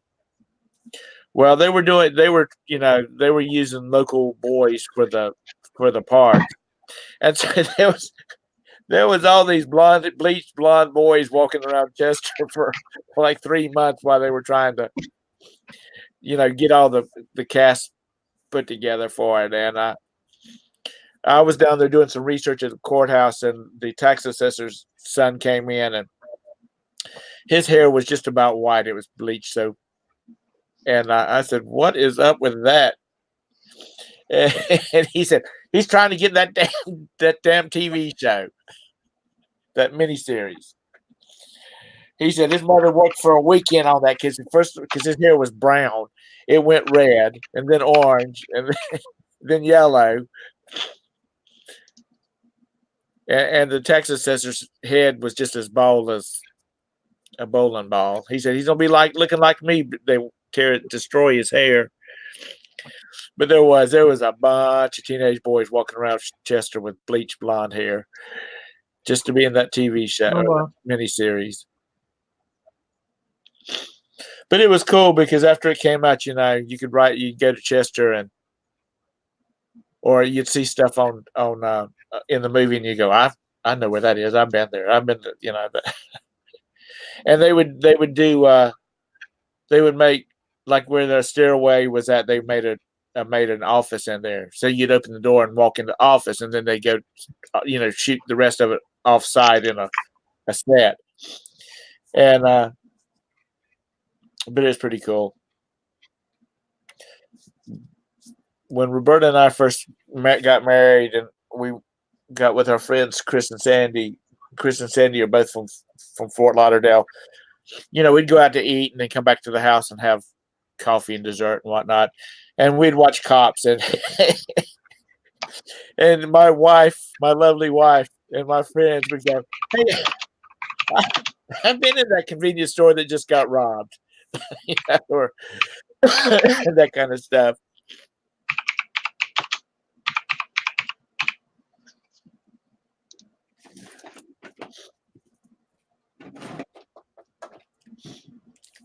But now with the YouTubes, everybody's TV stars.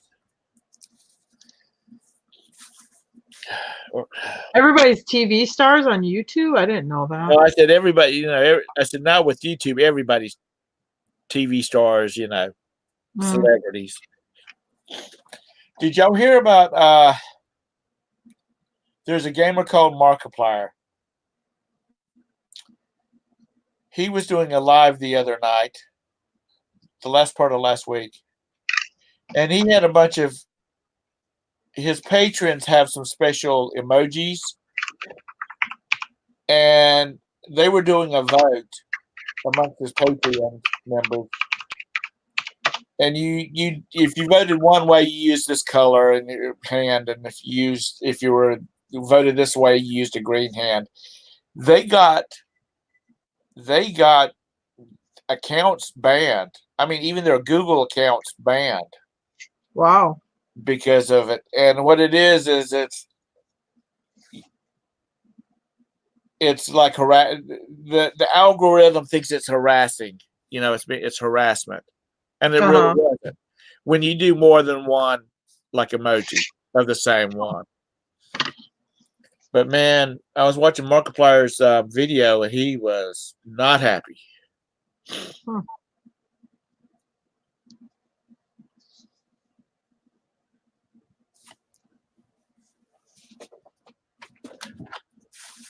I thought Maggie was coming in. Because she's good for talking. She never shuts up. Oh boy. She should come in. She is. She's so knowledgeable about stuff.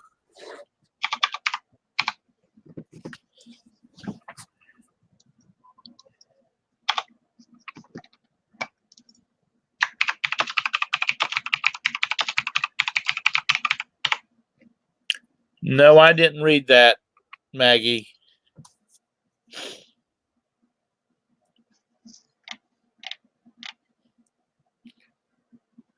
Then they're going to lose a lot of viewers and a lot of content because there is so much stuff that is just for a select group.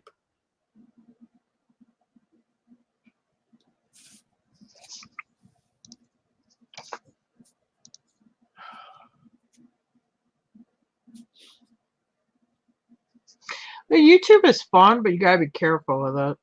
Yeah. Because I've heard of where they dox people, or what's that thing where they send the cops to your house? There's a descriptive word for that, which I don't remember what it is. I mean, there's a lot of messed up stuff happens on YouTube sometimes. I've never had, knock on wood, anything like that happen to me, but people just need to get a life. No. I was looking for something. It's people think you're going to make a lot of money, and you're not going to make a lot. Most of these YouTubers are making more money off of sponsorships and that kind of thing.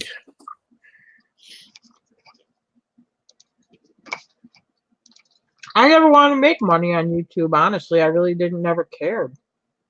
I just wanted to have 1,000 subscribers. Yeah.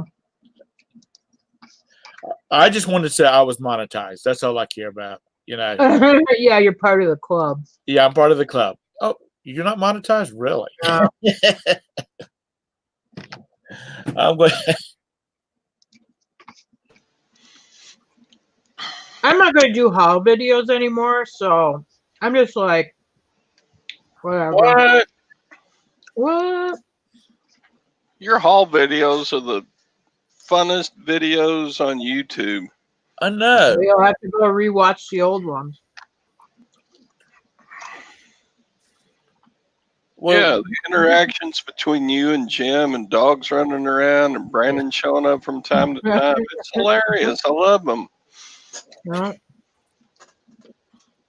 You're both so witty, and then Brandon just comes in and says something totally out of the. Well, or the uh, dog. You trying to shoo him away, like, go away. You know, and you're, don't you have something better to do, kid? nope, he never does. You need to go. Then you're going to have to start traveling far away from your town so you can get into other markets so you can do videos. I mean, I did haul videos for 2 years though. I mean, I'm like, Well, it's time to get back into it. They are. Okay. Y'all's videos are fun. I sit here and I just cackle hmm the way y'all talk to each other. Well, you're one of the few that appreciate it. I mean, it's like No, y'all have such an interesting relationship between husband and wife and stuff. And I'm like,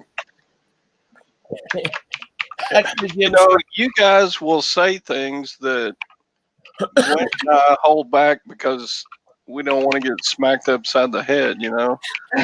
So you're saying we have no filter? Yeah, it's That's just what a you fun said. video. Yeah.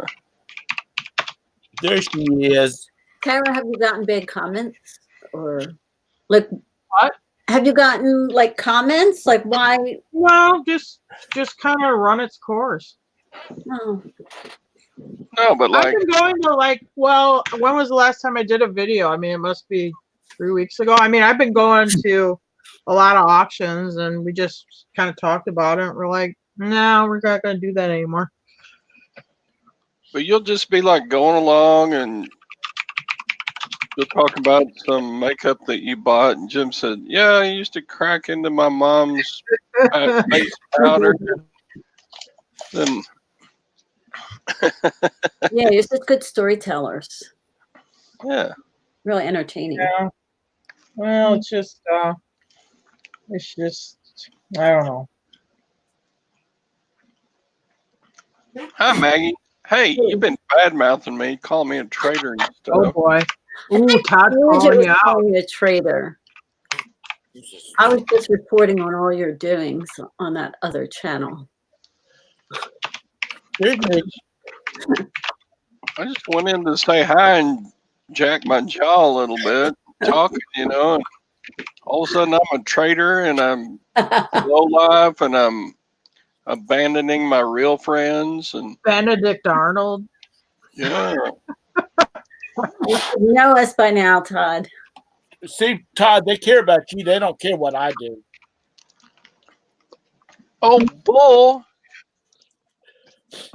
Because We talk about you when you go on other channels. yesterday, Maggie was saying, Tom's my favorite, and we don't like you anymore, Todd. And I did not say you did too. that. You flat out in the typed yesterday, deny it. You said, I did love you, Tom, and Tom was then my I favorite. typed, I Yeah. stand.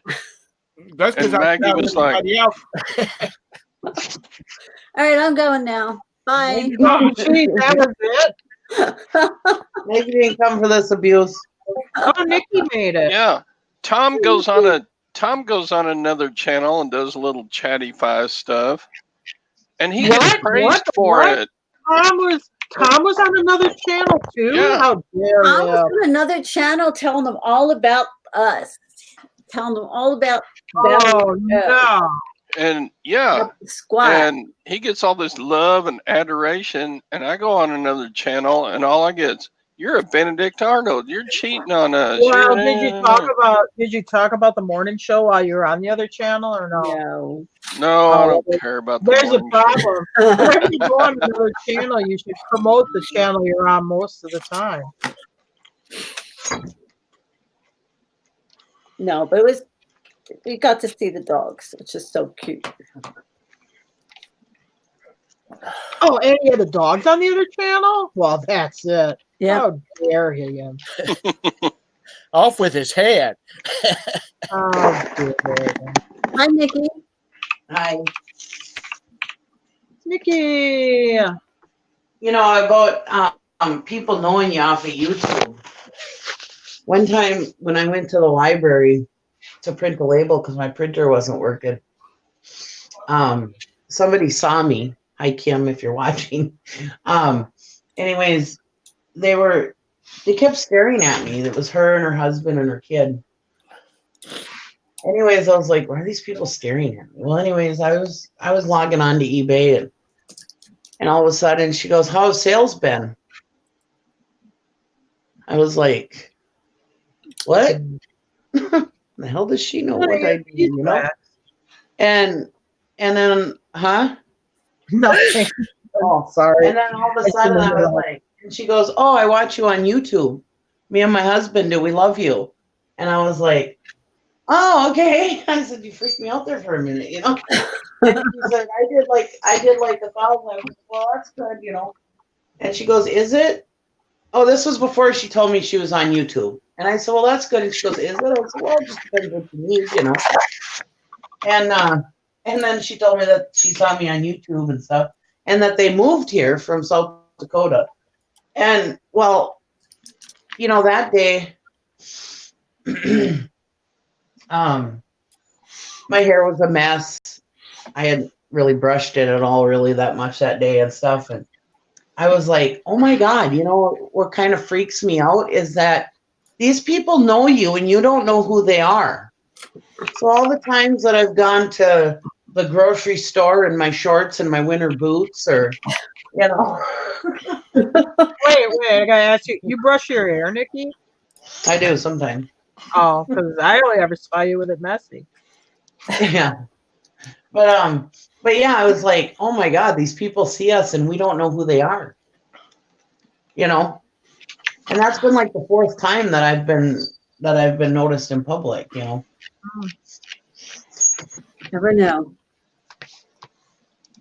Made me think about when I leave the house, I need to start being a little more presentable.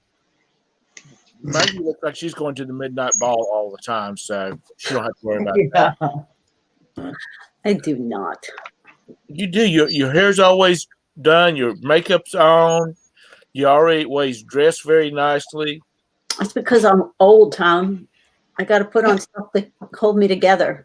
Hold me together. That's funny.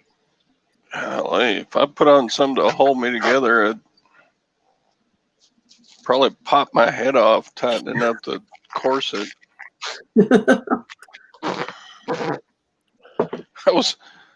I had to drive over to the big city today to deliver some FedEx packages, and on the way back, I was like, there's a napkin on the floor of my pickup. So I was trying to bend down and pick it up, and I couldn't because my big fat belly was in the way. And I was like, when did I get such a big fat belly? And actually, when I went on the keto diet back in February. That was because of the napkin on the floor? Huh? Oh, the whole keto diet thing was because of a napkin on the floor? No, I was just like, even though I'm still down several pounds from when I started that diet, I still can't reach down there, and I don't know. I still need to lose about 50 pounds. But anyway, that's my problem. Yeah. I want to go to a fat farm on a Caribbean island where all they do is feed you fruit and vegetables for 20 days and see how much I could lose. And of course, your cabin would be at one end of the island, and then for breakfast you would have to walk to the other end of the island, and then back halfway down for your sessions.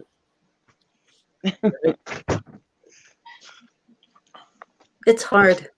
I think the older you get, the more your metabolism slows down. Yeah. And it's like the muscle tone that used to hold you together ain't there anymore. Yeah. Yeah, back when I was 30 years old, I would run 6 miles a day and do 10Ks and half marathons and stuff. And I think a 1K run would pretty much put me in my grave right now. And you know, these youngsters, all they want to do is get in trouble and drink and do drugs and stuff like that. Save that for when you're old and you don't have any energy. You know, when you're young, you're supposed to be out doing stuff. Yeah. Yeah. Learn to surf, snow ski, water ski, all that kind of crap. I so regret not keeping myself in better shape when I was younger. Yeah. I really do. I regret losing the shape that I was in when I was younger. And I think what's surprising about getting older for me, I knew I would get old and I would start losing the ability to do things that I used to do. But I'm surprised that the older I get, the faster I lose the ability to do some of those things.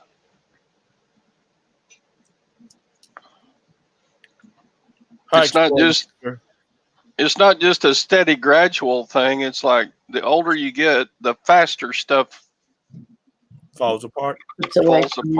Yeah. I don't know if I'm making any sense, but I think it's a lifestyle because, you know, there's some guys around, some old guys, my old guy age, that are, you know, svelte and they just, you know, got muscles everywhere. And I just don't think that we, you know, we're not getting up and going to the gym for an hour every day and eating a saltine cracker and drinking a cup of water. You know, come on, that type of stuff. Somebody brings me a saltine cracker, they better either bring me some tuna salad, some chicken salad, or some pimento cheese to go on top of it.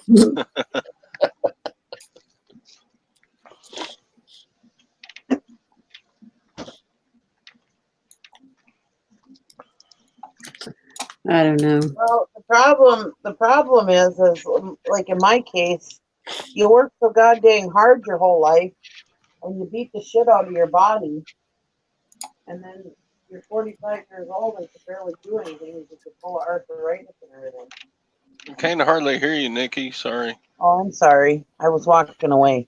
I said you work so hard your whole life, and I mean I've always had manual jobs just because I enjoyed doing manual stuff, and then you just tear the crap out of your body, and then you end up at 45 with arthritis. Can you hear me now? Yep. Yeah. Yeah, I was listening. Sorry. I should have said yep. Okay, I just want to make sure You're right. You're right. And then you know, you get kids, you kind of slow down, and even though you're running all over God creation, taking them to dance or scout or ball practice of various sorts, or, you know, there's a lot of sitting in there. Yeah. Yeah. Nikki, are you calling me from Minnesota? Huh? Are you calling me from Minnesota? Yeah. I keep getting these phone calls from Minnesota. They don't leave a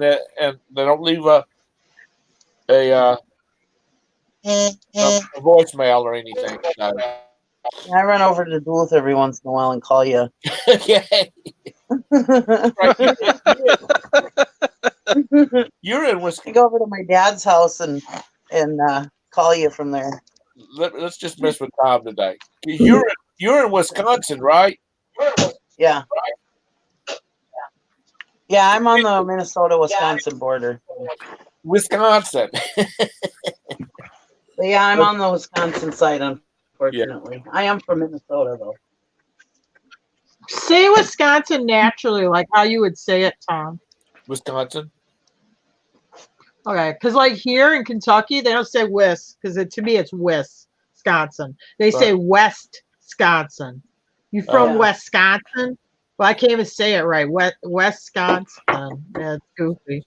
I was at this auction house. Was it last night? I think it was the one the night on Friday night. I had to go to the bathroom. So I go into the bathroom and it says, don't flush any paper down the toilet. Because they say, like I say toilet, and they say it down here like toilet. And it's, so then the sign, they spell it Tolit, toilet. I'm like, okay. Yeah, but the difference between you and Tom is you're in Kentucky. He's in South Carolina. All right. Kentucky people, Okay, well, I don't want to offend any of our Kentucky viewers out there. It's kind of the South. I mean, I don't have a bunch of hillbillies walking around, up in the woods. Sorry, Sally. It's okay. They do act normally. And It's not Sally like- it's not like joins coal another miner's body daughter going or to hell something. in middle age. I can say that because my sister-in-law is from Kentucky, and I give her shit about it all the time because she is from the hills of Kentucky, and she even makes jokes about it, But anyways, it's just a joke. I'm just kidding. I know. I'm just giving you shit. But you do have a neighbor called Billy Cox. I mean, that's just Not Bobby. or Bobby Cox. I mean, Walking tall. if that ain't a Kentucky name, I don't know what is. There's Cox all over the place down here. I think half the town is Cox. No, I mean like their last name, not. Oh. Well, that would stand to reason that half the population has a. Never mind. Ooh. Nikki, can you see the chat? Huh?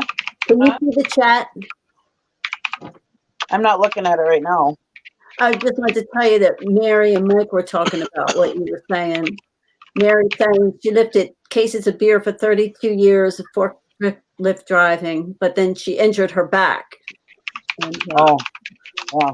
Mike is an iron worker and pipe fitter, so they were just agreeing with what you said about working hard all your life and how it affects you later down the road. Yeah. I mean, I've done easy jobs. I mean, not easy jobs, but jobs that didn't take toll, that weren't supposed to take tolls on me.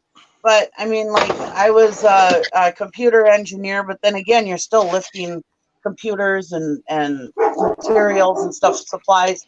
And then I was a motel manager also, but I hated just working in the office, so I would go out and help the housekeepers clean the rooms and stuff, just because I like to keep busy, Yeah.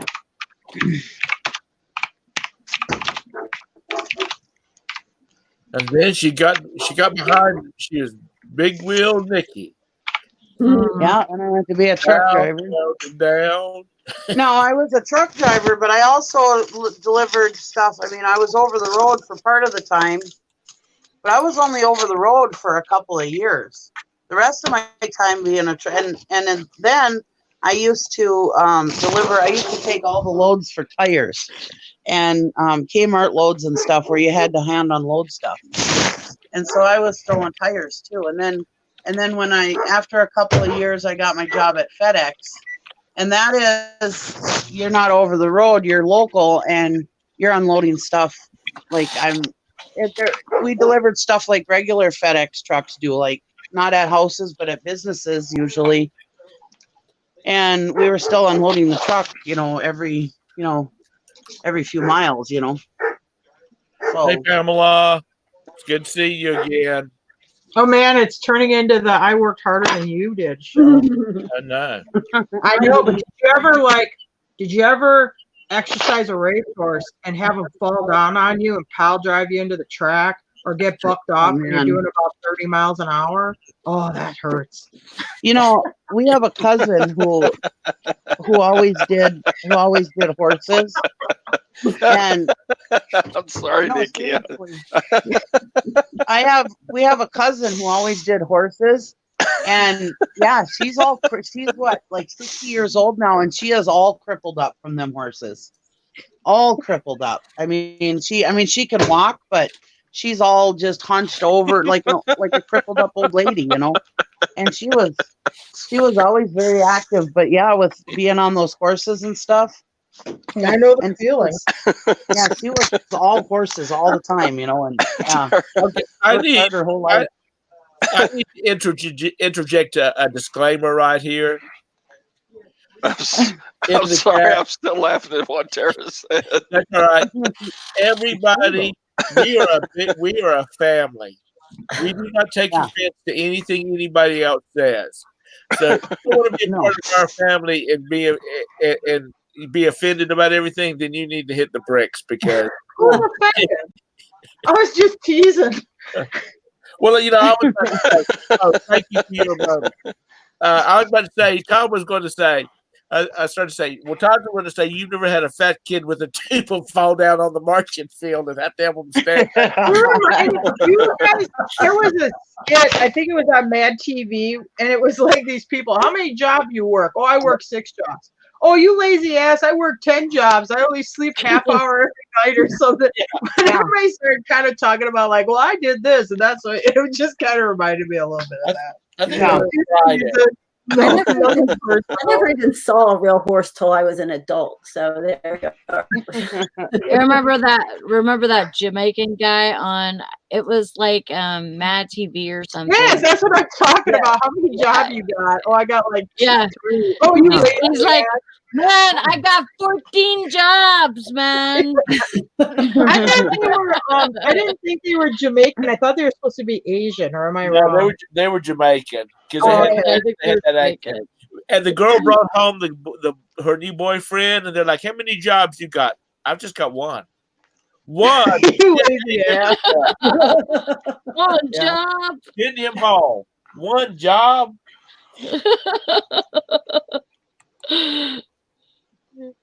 Yeah. I was thinking, Tom, one time I'm galloping this racehorse. I used to work at a thoroughbred exercise farm, and we'd ride in these jockey saddles. I didn't have my stirrups up as short as a jockey, but I mean, I'd have them mid-level, because we're riding green horses. And I come out of the corner, and it was spring of the year. It was a little cool, and so I'm going to let the mare gallop off. I'm going to do like a lap at speed. So anyway, she got me. She pulled her head down, started bucked me right over, and then proceeded to run my ass over while she ran away from me. That was something scary. Just give it up to me, that's scary. That's the scary part of horses. Like you just don't know. Well, that's not like your usual horse. These are thoroughbred horses that are going to go to the track and run. I mean, they can be a little bit screwier, or like the one like. I had one that used to stumble a lot. 2-year-old, for whatever reason, he's klutzy. I'm galloping him. He stumbles bad, and I'm trying to pull his head up. His ears hit the dirt, and I'm like, well, that's it. I'm out of here. Because when their ears hit the dirt, they're going all the way over. They're going to, like, somersault right over, It's just funny. I think about that stuff sometimes. My brother and sister-in-law, they have horses where they're at. And there's this one. She gets real mad sometimes, and I guess you have to tie her up next to a tree and just let her get it out of her system. Oh, no. She gets so pissed off that you just, that's what you have to do with her. Like, you can't do anything else with her. Uh-huh. Yeah, Mr. Sadie says, not sure what y'all are talking about, but I'm offended. You should be No. offended. We were talking. Yeah, we don't fucking care, Mr. C. Talking Sorry. to there. It's been years and years ago, but there was a PBS special. It had all these old country western singers on there. I mean, these guys were old. And then they had Randy Travis, and he was real young. Oh, I love Randy Travis. And you know he's from probably about 40 miles away from where I live at.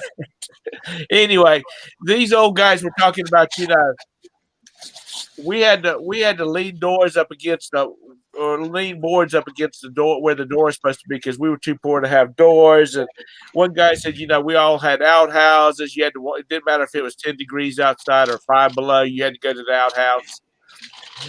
And they're all doing all of this kind of stuff. And, Randy Travis at the time was probably in his late 20s, early 30s. He's like, well, we didn't have cable TV until I was 14 years old. It got real quiet around the table. And he said, I'm sorry, that's all I got.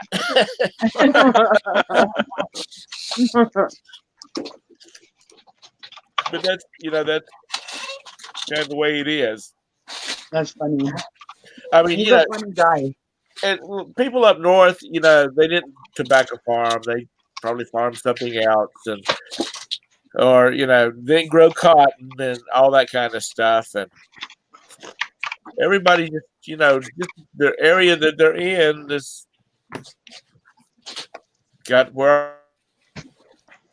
I was 18 years old before we had cable. I was on my own when I had cable because my dad was too cheap. I was 50 years old before they invented cable. You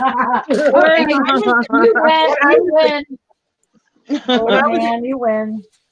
When I was a kid, we got what we called cable. It finally got out by the farm. Okay.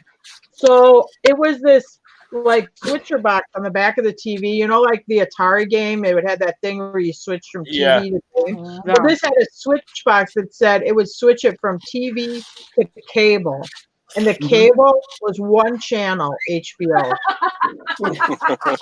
Not kidding. Anyway, I thought we was like I remember that old HBO intro where they had the city and the cars. I'm like, oh my God, look at this. This is as modern as tomorrow. I mean, it's amazing.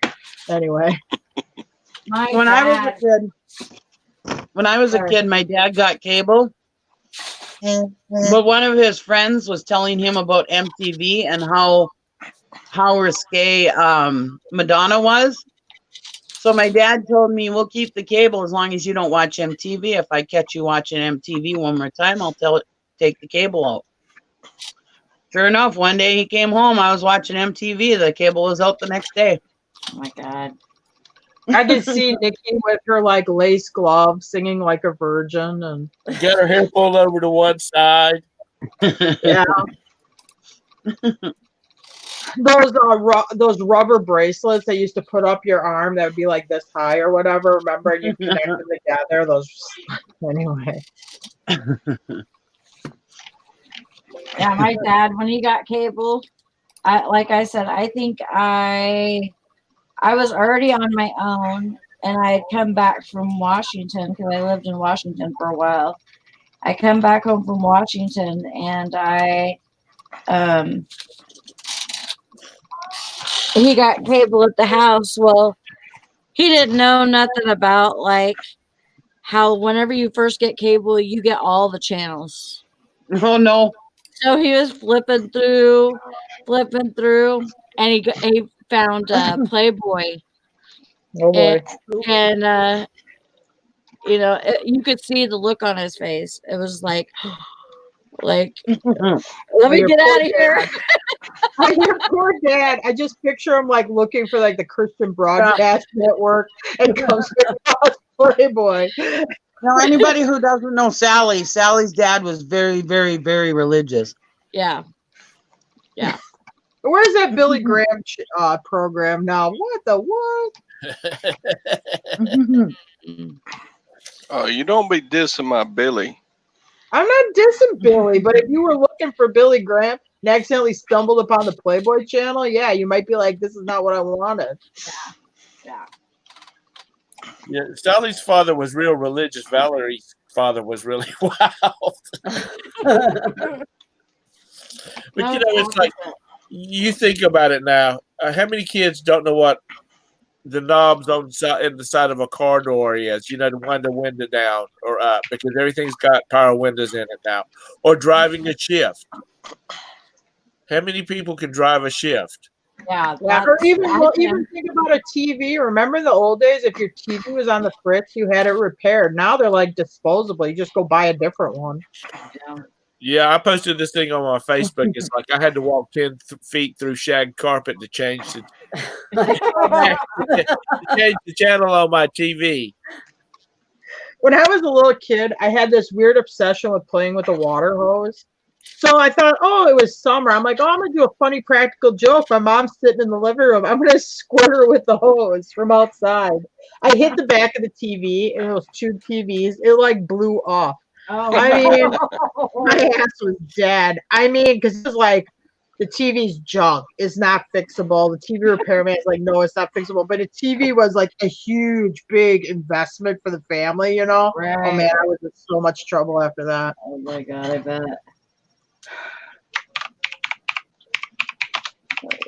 My parents made the mistake of buying my brother and I boxing gloves for Christmas one year. And we knocked the TV off of the TV stand. Oh my God. And both of my brother and I both said at almost exactly the same time, "Don't tell mom." And we set that broken ass TV back up on the stand and walked around the house for about a week before my parents said anything. And Dad came in. I mean, the TV still worked, but Dad came in and turned on the TV and said, "That edge of that TV where the broken part is, I don't remember that." And my parents in their infinite wisdom actually let us slide over that. Oh my God. I remember my mom and dad went to church for like this dinner or something, and we were all home alone, and we were throwing the ball in the house. Brady Bunch style. That's the first rule. Don't throw the ball in the house, you know. Yeah. But oh no, we knocked the Ming vase over. Ah. we were throwing the ball in the house, and we hit the light bulb. And so we couldn't figure out how to get the light bulb out without, you know, cutting ourselves to pieces. And so we figured out, we got an apple, and that's how we got it out. And I didn't tell my mom and dad, like we were able to find another light bulb and stuff. And I didn't tell my mom and dad, but later on, you know, we told them, you know, what had happened and everything. And they're like, you should have just told us, you know, but if we told them, we probably would have gotten in trouble. You think? Yeah. Oh, I forgot my coffee. Thank you. Mike, I learned to drive in a coal truck. Oh my God. I would rather drive a stick shift than a regular. They are fun to me. I don't know, Mike. Is he a reseller or what? I don't know. Or do you have another channel or what? Did you know that I got over 500 pennies today, Nikki? You got what? Over 500 pennies. Wow, there you go.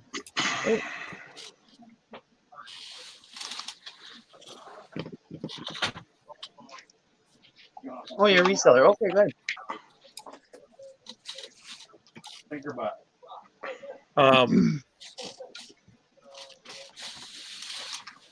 I'd driven trucks, you know, pickup trucks, but I've never driven anything really bigger than what's you know, a regular pickup truck, even a 250 or 350. I had driven those before Tara starts going off on my ass about my weight. Because you keep. But anyway, my dad had a farm. My dad had a farm, and in the fall we would actually twice a year because he planted sorghum on it to feed the cows. And if you, those that don't know what that is, that sort of looks like corn stalks. So we'd go down twice a year and we would bale this stuff, and so we'd have plenty of hay or this stuff to feed the cows because my dad had about 80 cows. And we'd go down there and we would bale it. And then this one guy, one year, this guy stops by the farm and says, "Hey man, I've got to leave and I'm gonna be out of the state for about a month. I got a bunch of hay that needs to be cut and baled. You go cut and bale it, it's yours." Mm-hmm. So we went down the next weekend and we cut and baled hay, and it was quite a ways off. And my uncle, who knew everybody down in Horry County, and it's pronounced Horry. The H is not pronounced otherwise. It would be Horry County. It's Horry. The H. Okay, this is turning into a 20-minute story. Hurry up, Tom. We went down there, and my uncle's got a semi with a flatbed trailer behind it, and he's like, "We're going to bail it up. We're going to bail and put it up on it." So we loaded that sucker down, and he told me, he says, "You can drive it back to the farm." I said, "I don't know how to drive that thing." And he got up there and he says, "You know, no more than 3 gears. Don't shift up any higher than 3 gears." I'm like, okay. So I'm going down these roads. The trailer had no tag on it, and I'm creeping along because You don't need tags for farm use. So I was afraid I was going to throw everything off of that trailer. And so I finally get it to the farm, which is about 10 miles away, and pull up to it. And I'm like totally exhausted from stressing about this because I knew a cop was going to come by and get me. I had a out of county driver's license because they don't like out of county people because they have so many tourists. Okay, 10 minutes in. Anyway, it was pretty cool. I enjoyed I drove it back to where we had to take it at, and it was pretty cool then because I got to shift up through 5 of like the 30 gears this thing had. Because after you went up like 3, Nikki, you can correct me on this. After like 3 gears, and you had to shift this other gear shift, and you could catch 3 more gears, and then you shift the other shift again, and you could catch 3 more gears. And by then you're running 60 miles an hour. But it was fun. Oh wait, that was shorter than I thought it was going to be. Let me get over here let's get back over here to the Facebook chat and let me turn the girls back loose on you. Do not turn Maggie loose on me. She's holding a cat, and I don't do like, cats. She was like, how phone do you yesterday? God, who's Shirley? I didn't see it. No, Shirley was earlier. Shirley was in here earlier. Yeah, Shirley's been in the chat. Well, hi, Shirley, if you're still in the chat. Maggie, is that a tiger or a cat? That's a big cat. He's a big cat. He is. And he was so sick about 5 years ago. We thought he was dying. Is that Nick? That's Nikki. Yeah. Yeah. God, that's a big ass cat. Isn't he big? You need now, Maggie. When he goes off to kitty heaven, you need to get you a Maine Coon. Yeah. You know what I'm talking about, don't you? The Maine Coons. Yeah. They're huge. Yeah. They can see how much Maggie loves me. She named her cat after me. Yeah, my Nikki cat. She's had her cat longer than she's known me, but he's 17 years old. Oh my. Yeah. It's getting on up there. Yeah, he was really sick. It was about 5 years ago, I guess now. He had thyroid issues. don't let her fool you. Before she knew me, the cat's name was Muffin. Oh, Muffin. I have a funny connection with Maggie. Yes, I do. I do. I've got this outside cat that I'm trying to get tame enough that I can catch him and take him and put him into take him and have him fixed and have his blood checked to see that if make sure he doesn't have any kind of diseases that could affect the other two cats. And if I can, I'm gonna bring him inside. But Oh no. he just about follows me in the house now because I go out and feed him every morning. Yeah, He we just have about one. follows me in the house. I can leave the door open and he'll stand at the eave of the door. And Liz has a cat named Maggie. and then he looks at me while I'm getting his food. You know, one of the boys we grew up with down in Charleston, he ended up going to college and getting a business degree, and then he drove a nitro truck, nitroglycerin. Oh, Someplace up around Virginia where they were doing mining and stuff like that. Huh. And he said he made really good money doing it. And I'm like, yeah, one little bang and you're going to blow up. He said, well, it's not quite that bad. But I don't know. That's what they did with that Oklahoma building, that McVeigh. Wasn't that like fertilizer and nitroglycerin? yeah. But he says the stuff that they use for like controlled mining and stuff like that has been altered somehow or another. So it's not quite as, because you see the old movies, the Western movies. Todd remembers when he was a kid, they'd have the nitro suspended in the back of a wooden wagon, the horses are pulling it along. And Yeah. Oh my God. Oh, I'll tell you a story because you just said this about explosives. I'm at this auction last night. I hear these old boys talking behind me. They're talking there's like some wild hogs down here in South Central Kentucky. They go, yeah. He goes, I haven't done it yet. Go YouTube video Tannanite and wild hogs. They take a paint can, they fill it with that Tannanite stuff that you shoot it and it explodes.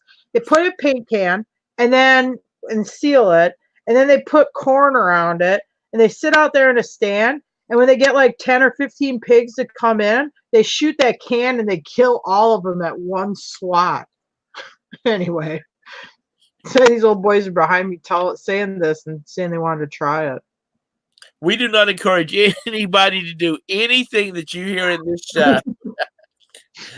And I am a card-carrying PETA member, so I don't encourage people blowing up pigs. Wild pigs are vermin. Ask, I'll tell you. They rip up your land. We have them and down. they will eat you. And matter of fact, if you have, they train dogs to hunt boars down here, and they go for big money if you got a good one trained. I'm not going to go running through the woods waiting for dogs to try to hold a pig down so I can cut its throat, which is what they do. Just shoot it. Why would you go up to it and cut its throat? They got those huge tusks. They'll rip you up. No, that's what they do. No, they don't. They shoot it with a these gun. damn people down here in the Carolinas are crazy as hell. Well, I don't know what kind of people are down in the Carolinas, but up here in Kentucky, they shoot them with a gun. That's no fun there. That's no sport there. Okay. You have to run them down and catch them. Uh-huh. Yeah, I know they shoot them with guns here too. Yeah. I mean, unless you're really good and like skilled in combat and stuff like that, I wouldn't try to. No, I wouldn't try to wrestle that pig with the freaking tusks. You don't wrestle them. The dogs hold them down. That's like riding bulls. Yeah, they got a thick skin. You ever butchered a hog? They got thick skin. No, I have You not. ever heard of a hog scraper where you're scraping the hair off the skin and stuff? Yeah, it's not like, oh, here, I'll just stab you like human skin. I mean, it's big, thick skin. It ain't easy to do. I was about to throw up right now. Ask Nikki. Ask Nikki. She's a pig expert because she used to work on that hog farm. Mike says the scariest hunt he's been on was hog hunting in the brush. You have time for one shot. Yeah. They're smart too.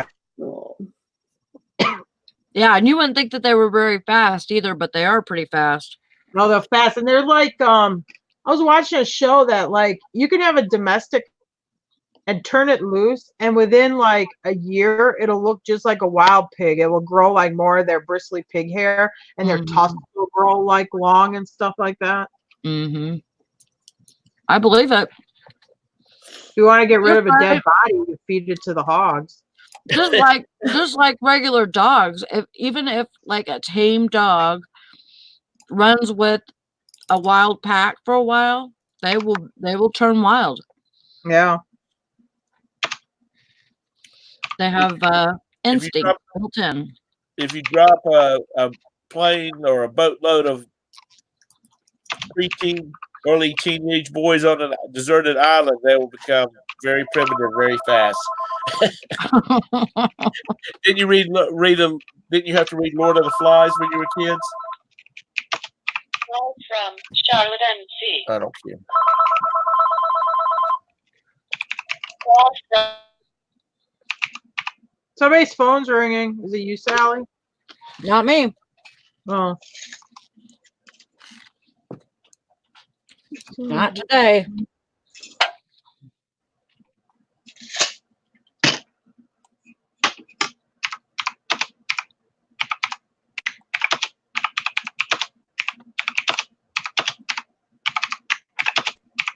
Hybrid next year, leading up to the election. I'm trying to do intermittent fasting, kind of. Have you heard of that? I have heard of that. How's it working for you? It seems all right. I mean, sometimes I still get hungry late at night, and with being home at night now. But usually I stay up. If I stay up pretty late, say 12 or 1, I usually won't eat breakfast whenever I get up. So, like today, and usually I have to have something. When I take my pills and stuff. But like today, I didn't eat anything until about 1. I ate a beef stick, and then I didn't eat anything else until right now. So I'm trying to extend it to like at least noon. Right. You have to eat all your meals within a certain, 8-hour period? Mm-hmm. For yourself? I do intermittent fasting too. I eat about every. That's not the same, Tom. Well, I'm waiting a while. I'm eating once an hour. So like a week ago or something. All right. I wanted some grits so bad this morning, and not a bit in this house. Well, yeah, I figured I'd try it. See, because it's so hard to find something like that I could do with my schedule. Right. Have you ever heard of the military diet? No. Well, when you do Google military diet. Oh, you're being serious? I thought it was. I'm serious. You're going to tell a joke. No, I'm serious. It's basically slowly starve yourself to death over a 3-day period. I know my brother, he got into the Marines and he went to boot camp. Hi, Mike. And he probably weighed 180, 185, something like that. When he got out, let's see, it was like 3 months boot camp. I think it's 3 months. He was probably about 145. Wow. Yeah. He had lost a lot of weight, bulked up, was muscular, Nice meeting you too, Mike. See you next time. Thanks for coming in. But it's So Sally, what? What's the latest on your little sister in California and the baby and all that? Julie's gonna have it tomorrow, as far as I know. Tomorrow. Yep. She's Exciting. gonna have my niece tomorrow. And So Valerie made it out there okay, no problem. yeah, right. She Yeah. was in here earlier. Sally, Huh? I'm surprised you didn't start off by, first of all, I'm the little sister. Yeah, right. I was Valerie gonna was say born- that. I was gonna say you got it all backwards there, Todd. Cause she's like what, 5 years older than you? She's Well, 7 years older than me. 7 I years thought Samuel had stopped giving birth back in the 1960s, but I could be wrong. I was born in the 70s, Todd. Thank you very much. Well, okay. 1969 was Samuel's best days, so you must be the throw off dregs. Thanks a lot. Thanks a lot. I'm just kidding. My I God. know. Todd, you were born in Hey. what, 55? I was born in like 22. No, you Something. weren't. I'm being serious. You're a couple of years older than I am, so that means I was born in 57, so I was thinking you were born in like 55, maybe 54. Yeah, I was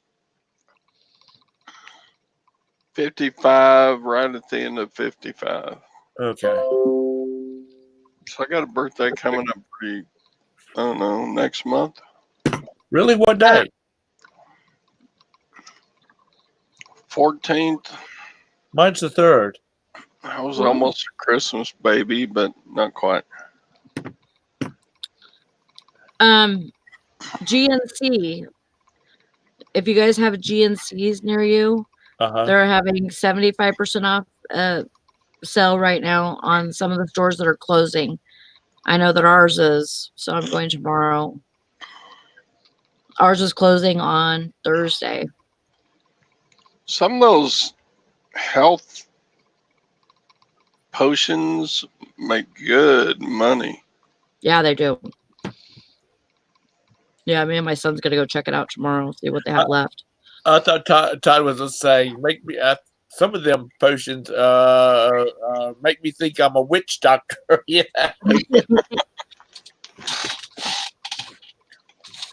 I'm hoping to find some stuff that I can use and stuff that I can sell and all of that. So GNC's been around for a long time, like 40 Yeah. years. Yeah.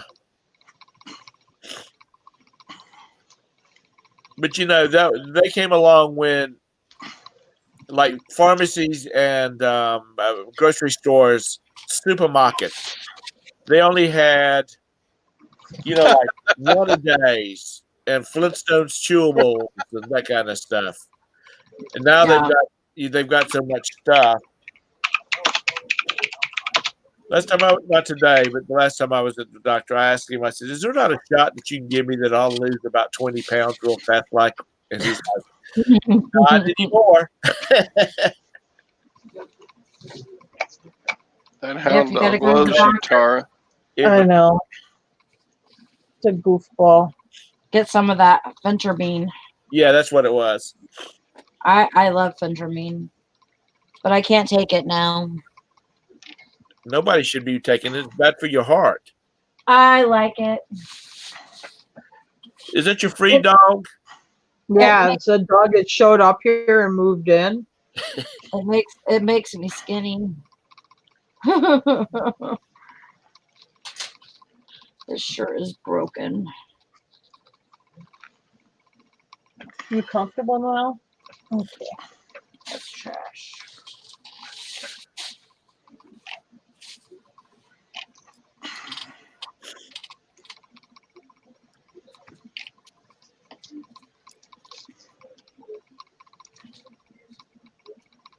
Tara, my niece called me and she said, I just wanted to call and let you know that there's 50 acres for sale adjacent to me and Daddy. And I'm like, okay, 50 acres. And I said, so your piece is behind your daddy's So what does it do? Like run from one road to the other? She said, sort of. I said, Savannah, what am I going to do with 50 acres out in the middle of nowhere? And she said, well, I could put horses on. She said, it's already fenced in. There you go. And I said, so you want me to buy this, or you want me and Aunt Roberta to buy this for you so you can put your horses over on it? He says, well, I've got plenty of horses. I just need a little bit more land. I said, I'll talk to her when she gets back from Vegas. But she said, Vegas, you don't have any money when she gets back from Vegas. She sounds like a smart kid. Well, if I had extra money laying around, I'd buy it. Yeah. How much is 50 acres run down by you? It's about 75 grand. Oh, And there is a actually, that doesn't seem that bad. I thought property prices are more expensive in North God Carolina. dang, that's cheap. Yeah. it's in South Carolina, and it's out in the middle of nowhere. That's not really that cheap, actually. Here it's like, here it'd probably be about 35. Yeah, but it's all tundra where you live, Sally. No, I mean, you couldn't buy 35 acres, like in northern Wisconsin where I was from, you couldn't buy 35 acres high and dry for in that range, not 50 acres. I mean, that'd be about the same price as that what he just said. And it probably would have a house on it, to tell you the truth. Like here you can buy freaking 30 acres with like a house on it for 50 grand. Uh-huh. God dang. There is a piece of property that is like for sale in North Carolina. It's like 3,500 acres, and they're wanting $85 million for it. Woo! No, I take that back. It's 13,000 acres, and they want $85 million for it because it's all contiguous, and it lays up against the Smoky Mountain National Forest. Oh yeah, prime real estate there. Yeah. God dang, in Central Texas, the land, you can't grow anything on it. You might put a pond on it, but you can lease it out for deer hunting Yeah, and make that here too. maybe $4,000 a year for 50 acres. So 50 acres in Central Texas is going way more than that. What did he say? 75,000? Yeah, something like that. Dang. That's only like $1,500 an acre, isn't it? Yeah. That's cheap. I mean, even in That northern is Wisconsin, cheap. in northern Wisconsin, like where I'm from, swamp, they're getting $1,000 an acre for. Well, you can get some ragged land down there for cheaper than that. I got that 8 acres I want to sell eventually. I mean, and I'm going to price that at least 50 grand. The hunting land, the hunting land. No, that was cheap because doesn't have real great access. Right. You can't build a house on it. I took that down. That ain't for sale right now because we had that whole big thing happen up there. So You always got to consider property tax, though, on buying acreage. Well, like you said, the hunting, that piece of property, depending on how it's shaped, because I haven't looked at it and I haven't looked at online at the tax maps, but you can make more than enough to pay the taxes on it by just renting it out to like a couple of weekends a year during hunting season. Yeah, here you could, as long as you don't live close to the schools and stuff, your property tax isn't that bad. well, I don't know about South Carolina, but do they consider horses livestock? So if you can get it in agricultural taxes, it's Yeah. a lot cheaper. It's But a agriculture. lot of places don't consider horses livestock. But if you go around some cattle or goats on it, you could put it down in agricultural. I don't want any horses. I don't want any cattle, and I don't want any goats. I mean, if your niece has horses, you could say, yeah, put some of your horses over on it. Yeah, that wouldn't even take that much room. I mean, when my dad had all those cows, my mom used to bitch all the time. She says, "You know, I can go out and go to the food line and buy enough food to feed all 4 families for the prices of what it takes to feed all those cows and whatnot for 6 months." Because it was a hobby farm of what it was. Only the hobby started getting real expensive.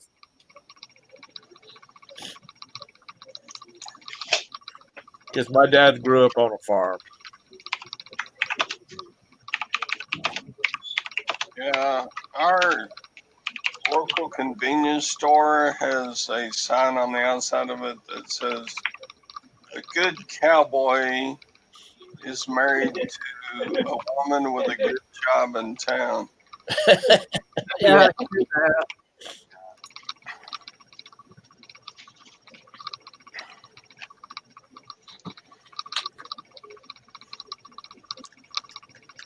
And then there's Maggie, who's a Philadelphia city person who has no idea what we're talking about. No, I got nothing in a horse conversation. Sorry. If Maggie went, if she went riding when she was a youngster, she walked out there in her knee boots and her little tight pants and her jacket and her helmet, and a guy would get out on his knees so she could step up on his knee and then step into the saddle and get onto the horse. What horse people are you hanging out with, Tom? I mean, FYI, the tight pants are called breeches, but there's no guys hanging around like putting their knees down just so they get up on their horse. I mean, the guys at horse shows are usually so whipped. I mean, all they're doing is carrying around rub rags and waters and stuff for their girlfriends and stuff. I could just see Tom, the man of gentry, with his white Colonel Sanders suit on. I wasn't saying that. I wasn't lady get up on her steed with her tight pants on. I don't know what they were called. Crack me up, Tom. I know. You just figure. Oh, hang on a second.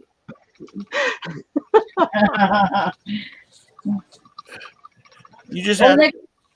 When I talked with Jim, I had a. What'd you say?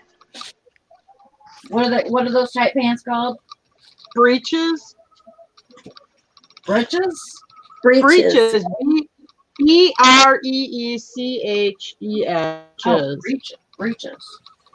No, down south, BRITC. No, those are breeches. Those are pants. These are riding breeches. Anyway, when I first started dating Jim, I took him to a horse show. And there was this trainer guy there. And he's like, "Oh, Tara, I see you bring your boyfriend. He's from Hungary, so he has this very thick Hungarian accent." He goes, "Oh, yes, I see you have him trained very well. He follow you everywhere."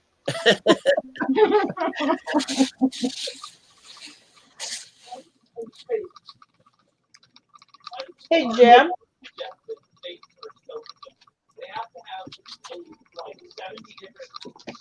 I've heard of pants being called breeches, but not breeches. Well, do you ride horses, Nikki? Are you questioning me? No, I just said I've only heard of breeches, not breeches. That's all I said. No. Go type it in Google. You'll find a definition on it. Trust me, I believe you. I don't know anything about horses. I just said I've only heard of breeches, not breeches. Holy crap. Everybody's taking me the wrong way. The reason why I left, my sister-in-law called me, right? Right. Well, this morning I went to 7 Quick Trips and couldn't find chicken wild rice soup. So I was a little pissed. So anyways, I couldn't even find it in the big bags. Well, anyways, I was telling the cashier about it, and I wasn't rude. I was just telling him, hey, I went to 7 Quick Trips, couldn't find soup, blah, blah, blah, blah, blah. And it's soup day. So I was a little pissed, right? So anyways, My sister-in-law just went to Quick Trip before she went to work. The same Quick Trip that I was talking to this another cashier, not the one she was talking to. And she goes, "Oh yeah, I remember her. She was here this morning. She was not happy. She was really yelling at the other cashier because she couldn't find soup. I thought it was awfully rude, and blah blah blah." So, anyways, I'm talking to my sister-in-law, and I said, "Well, I can't believe that she was talking about me to another customer. I mean, that's not right, And I should have I should go take a talk with her manager. She goes, "Oh, well, pardon me. I guess she's not a bitch, and I'm not ever going to tell you what somebody said about you again." I was like, Shit. wow. Well, first of all, she wasn't very professional talking about another customer to another customer. But anyways, so I guess I'm coming off the wrong way to everybody today. Oh man, you're really making the Quick Trip circle now. I know. Oh my God, I went to 7 Quick Trips and still did not find any chicken wild rice soup. Okay. Well, wait. Are they supposed to have chicken wild rice soup today? Well, it's soup day. Well, what? But it could be like just chicken noodle. Does it have to be? Is there like a rule that it has to be chicken wild rice? No, the thing is that first of all, chicken wild rice is one of the most popular soups out there. So on soup day, you'd think you'd have it. Then none of them had it yesterday. And second of all, I went to 3 of those Quick Trips who had said that they had wild rice soup in the soup well, and the soup well was dry. And it wasn't just like somebody just came and got the last cup of soup. It was like burnt on the pan. So it had been empty for quite some time. And I'm talking at 9:30 in the morning. Oh boy. That must be some damn good soup. Okay, hang on a minute. Listen to this description as provided by Google. Breeches. Breeches are an article of clothing covering the body from the waist down, with separate coverings for each leg, usually stopping just below the knee, though in some cases reaching the ankle. Oh, riding breeches. Okay, why couldn't they set a pair of pants that are skin tight? Are they the ones that puff out at the hips, like when you watch the riders on the horse shows? Yeah, but nobody wears that style anymore. But yes, that would be a type of riding breeches. But yeah, they're like, aren't they like double padded or something? They'll have suede. They'll have like suede sewn in where your inside of your knees are, or you could have a full seat suede where the suede goes all the way like up your thigh and your butt, everything that touches the saddle. But they at least usually have like a sewn on part on the inside of the knee. Mr. Sadie says no soup for you. Yeah, I know. Earlier in our Facebook chat, you're talking about the soup earlier. I put the soup Nazi gift up. Nikki, you should take the camera into all the Quick Trips. Ask for the soup. No, I think Nikki. Well, the thing was, is I wasn't rude. I wasn't, I was just talking to the cashier that I was talking to, that I was with, and she told my sister-in-law that I was very rude and disruptive, and I wasn't. I was just chit-chatting with the cashier that I was talking to. So yeah, she's a bitch talking about me like I was rude. Oh man, I like the mental vision of you freaking out in the store about not having this chicken wild rice soup and just I wasn't freaking out. No, that was I don't like your version, Nikki, where you're all nice and chit-chatting. I like her version better where you're freaking out, being disruptive over this soup. I could have seen if it was the other Quick Trip on 28th Street, because I was a little perturbed with that lady, because she's like, well, would you, because there was no soup in the soup wells, and I was like, and she was like, well, would you like me to see if they have some soup in the freezer? I'm like, I don't want frozen soup.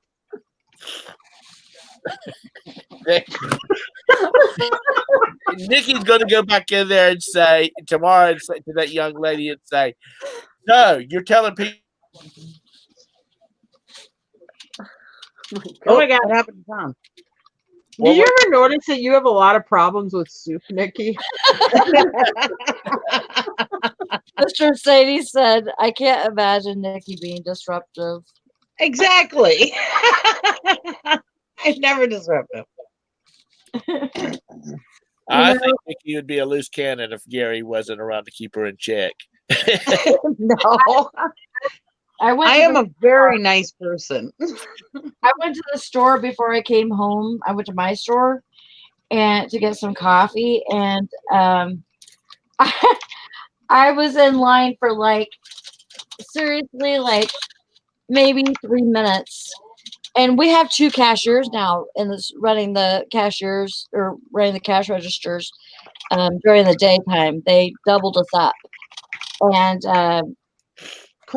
there was somebody being waited on next to me, and then I was at the counter. There was a lady that came in, scanned a lottery ticket, and she was standing behind me. And there was a guy that came in who was like an older guy, and the lady that was next to me being helped, she left. So that guy just, moved up to the counter, and he didn't see the lady that was behind me, and she, stuck her head out and said, "Excuse me, you're just gonna cut into line in front of me?" Say this to an old guy, like this lady's like in her 40s, and this guy's like in his 70s, and I'm like, big freaking deal, it's like 2 seconds, I mean, this is what I'm thinking. I didn't say shit because I'm like, let me get the fuck out of here because it's too peoply in here. That's what I was thinking. And I'm just like, this is why Sally's on vacation right now. I knew I shouldn't have stopped at the store. Sally, being that you're in retail, and I did a short stint of it, you're a lot more patient in line, aren't you? Do you not feel like you're a lot more patient when you're checking out? Yeah, but there's certain times where I will say, "What the hell are you doing? Yeah. Why are you being? Why are you acting this way? Grow up." I'm just talking about. I had two ladies that were in their 40s one time, and one got mad at the other one because she was cutting. Well, and I say cutting, but she went to scan a lottery ticket and then was coming back to her place in line, and somebody cut in front of her.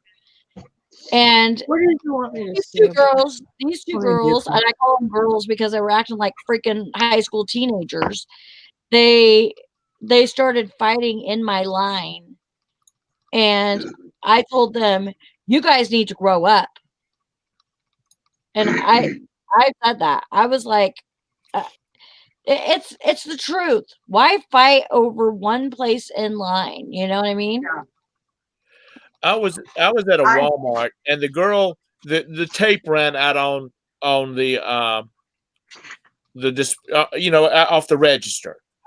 So she had to call a manager to bring her some tape. And you took a picture of it with separate. So there was a woman in between. There was a woman at the checkout that was, she was waiting on her receipt, and then there was a woman, and then there was me, and the woman in between us, she just went like batshit crazy because and was just fussing at the cashier, and about well, she should have extra tape. No, even at Staples, Staples kept the receipt tape, in the office because there is a black market for that stuff where people can generate receipts. Yeah. And she just kept on and kept on and kept on because she was in a hurry. She had to get somewhere. And I told the one, it really pissed me off. And I said, "Ma'am, you should have left about an hour ago if you were in a hurry to get someplace." "Well, what business is it you?" And I said, "Because I'm having to sit here and listen to you fuss at this girl who is not doing anything wrong. She can't help the tape ran out. She can't help her manager to bring her some more." Yeah, some of those people are just ridiculous. I mean, and they can't wait. So if we ever go to Wisconsin ever again, They can't wait to do anything. they gotta do it now, you know? I do, being in customer service almost my whole life, I do have less patience with people that don't give good customer service though. Well, I understand that, but I'm talking about when a cashier is doing something and something happens yeah. and it's not her fault. Yeah. If you want to watch a bunch of people lose their mind real fast, like go into a big super Walmart and have the cash registers all reset at one time. Yeah. Oh God, yeah. Because I was in one, and that happened. And the front end manager, she was signing off on some paperwork because I'd been in there doing some merchandising. She was signing off on it, and everything. All of a sudden, you could hear them reset. And she's like, "Oh my God, Tom, just take this pen and kill me right now." And I said, "What?" And she said, "You didn't hear the registers reset? It takes about 15 minutes for them things to come back online." Yeah. God. And I mean, you know, crap happens. Now, if two cashiers are up there talking about they're going, you know, their EBD cookout this weekend, then that's, and you know, no, she's not paying attention to what she's doing, then that's different. But when somebody's doing their job and they're doing it pretty efficiently, and crap happens, you just have to like act like an adult and move on. Yeah. Like it's never the waitress's fault if the food's not cooked right, you know. Yeah, exactly. It's a problem if I have to go 40 minutes without getting more sweet tea, and but if you know, and once again, if they're short of staff, then you have to be patient. Mm-hmm. And you know what? And Robert's like, you know, you do that really well to be such an old man. You're supposed to be grumpy as hell. Right. Yeah. Yeah, but if But, you've you been in know, retail and you know that how people can be, then I think you get more patience like that. You know how it is, and you didn't want to be treated like that, so you're not going to treat other people like that. There's people. It's a good dating tip too. If you're dating, watch how your person you're dating treats the server. Because if they treat the server shitty, ditch them because that's how they'll treat you then. Yeah. Mr. Sadie says his wife is a waitress and we overtip, but she will call out bad service in a heartbeat. Yeah. Oh yeah, me too. Yeah. Me too. And I'm an overtipper too. I try to. And I tip well, but I also, if somebody gives me exceptionally good service, I'm the first one on the horn with that manager telling them what good service I got too. Yeah. So I not only complain, but I will also shout out somebody who's giving me good service. Yeah, me too. Like the other day, my daughter, we buy this dog food from Walmart. Well, the superior, or she does. I don't. My dogs get different kind. But anyways, she went and got this. This is the only kind of dog food that my daughter can feed her dog that he don't get the shits from. Mm-hmm. And well, the superior Walmart quit selling it. So she was getting it up at the Hermantown Walmart in Duluth. Well, they didn't have it for 2 days. Well, her dog was out of food. Well, so she had to get it. So she was going to go to Cloquet, which is about 30 more miles away from her house from where she was at. Well, anyways, I looked on the app and Superior actually had it, which they haven't had it in months. They said that they weren't going to have it anymore. Well, anyways, so I called the Walmart and in Superior, and I said, could you go look and see if it's there before she comes all the way down the hill? Right. And he did, and he was in the electronics department and walked clear across the store to look and see if that dog food was there. And he said, yep, it was 2 bags. There was 2 bags there. They're $11. We must have just got a little batch in or something, or they found it in the back or whatever. Well, anyways, I said, all right, thanks a lot. I appreciate it. And I had to wait probably at least 10 minutes on the phone, which I did not complain about. I called his manager that day later on and first I asked him what his first name was, and he told me. And he said, why? I said, because I'm going to call your manager and let him know what a good customer service person you are.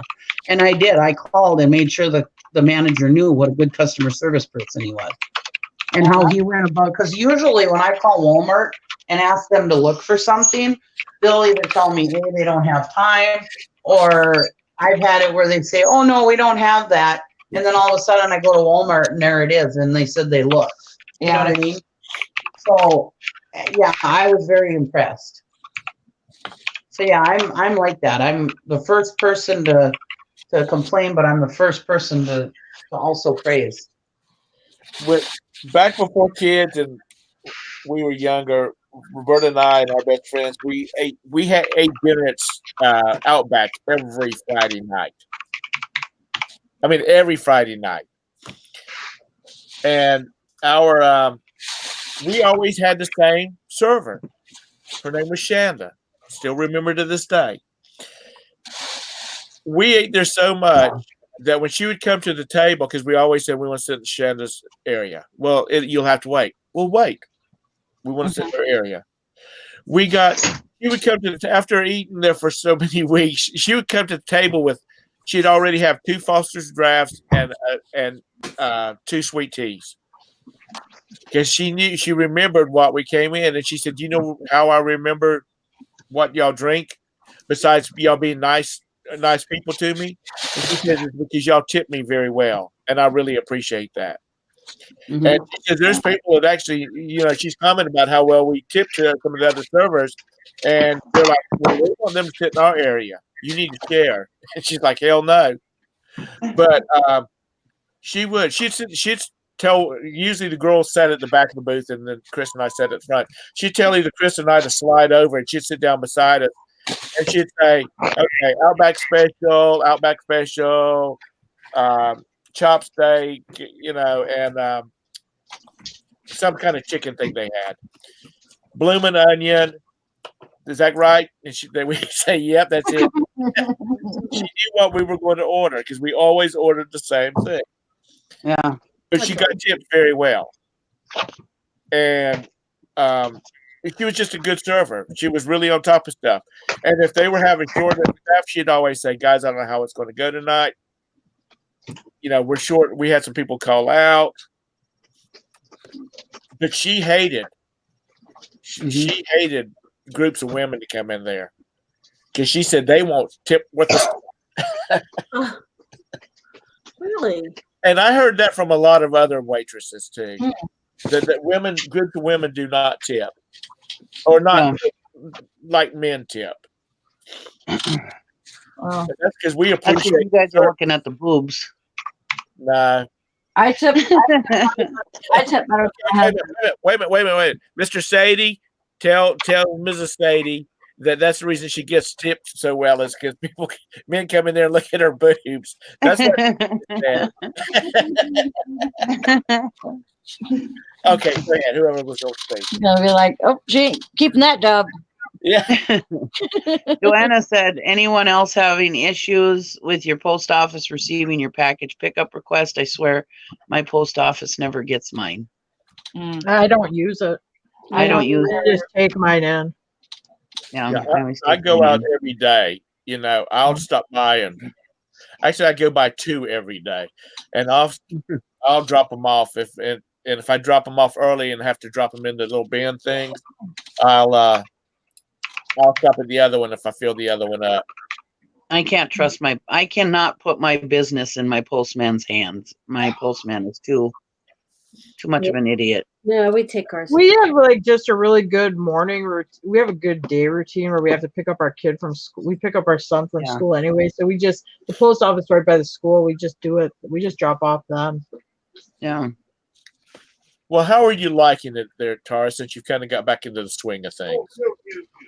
I like it here. I mean, I'm happy.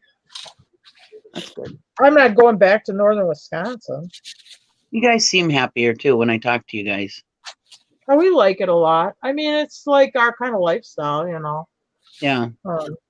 There's horses everywhere. Everywhere she looks, there's horses, so she's happy. Yeah, there's a lot of horses down here. No, we like it. We're getting more into the swing of it and stuff. So, yeah, it's nice. Well, that's good.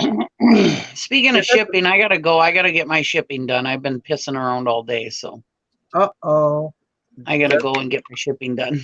I'll talk to You you guys later. send Jim up there to do your shipping? Yeah, I know. I need a shipping manager. What? I keep trying to tell everybody that they can be my shipping manager, but they don't want to be. What about 13 hours to where she's at from you, Tara?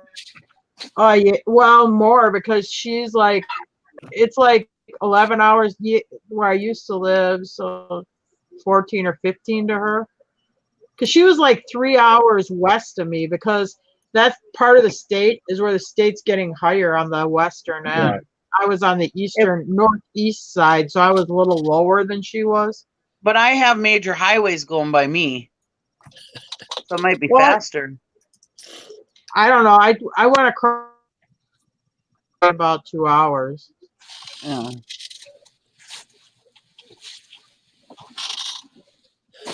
You people. All right. Well, thank you, Tom. We'll see you guys later. All right. Thank you, Nikki. I'll keep listening. So don't talk bad about me. We will. I will. Hey, Goodbye. you know Maggie. Maggie will talk bad about you to your face. Yeah, I love Maggie.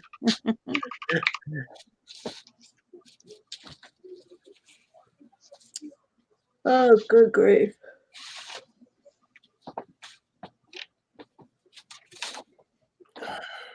It's weird. Today feels like a Sunday to me, not a Tuesday.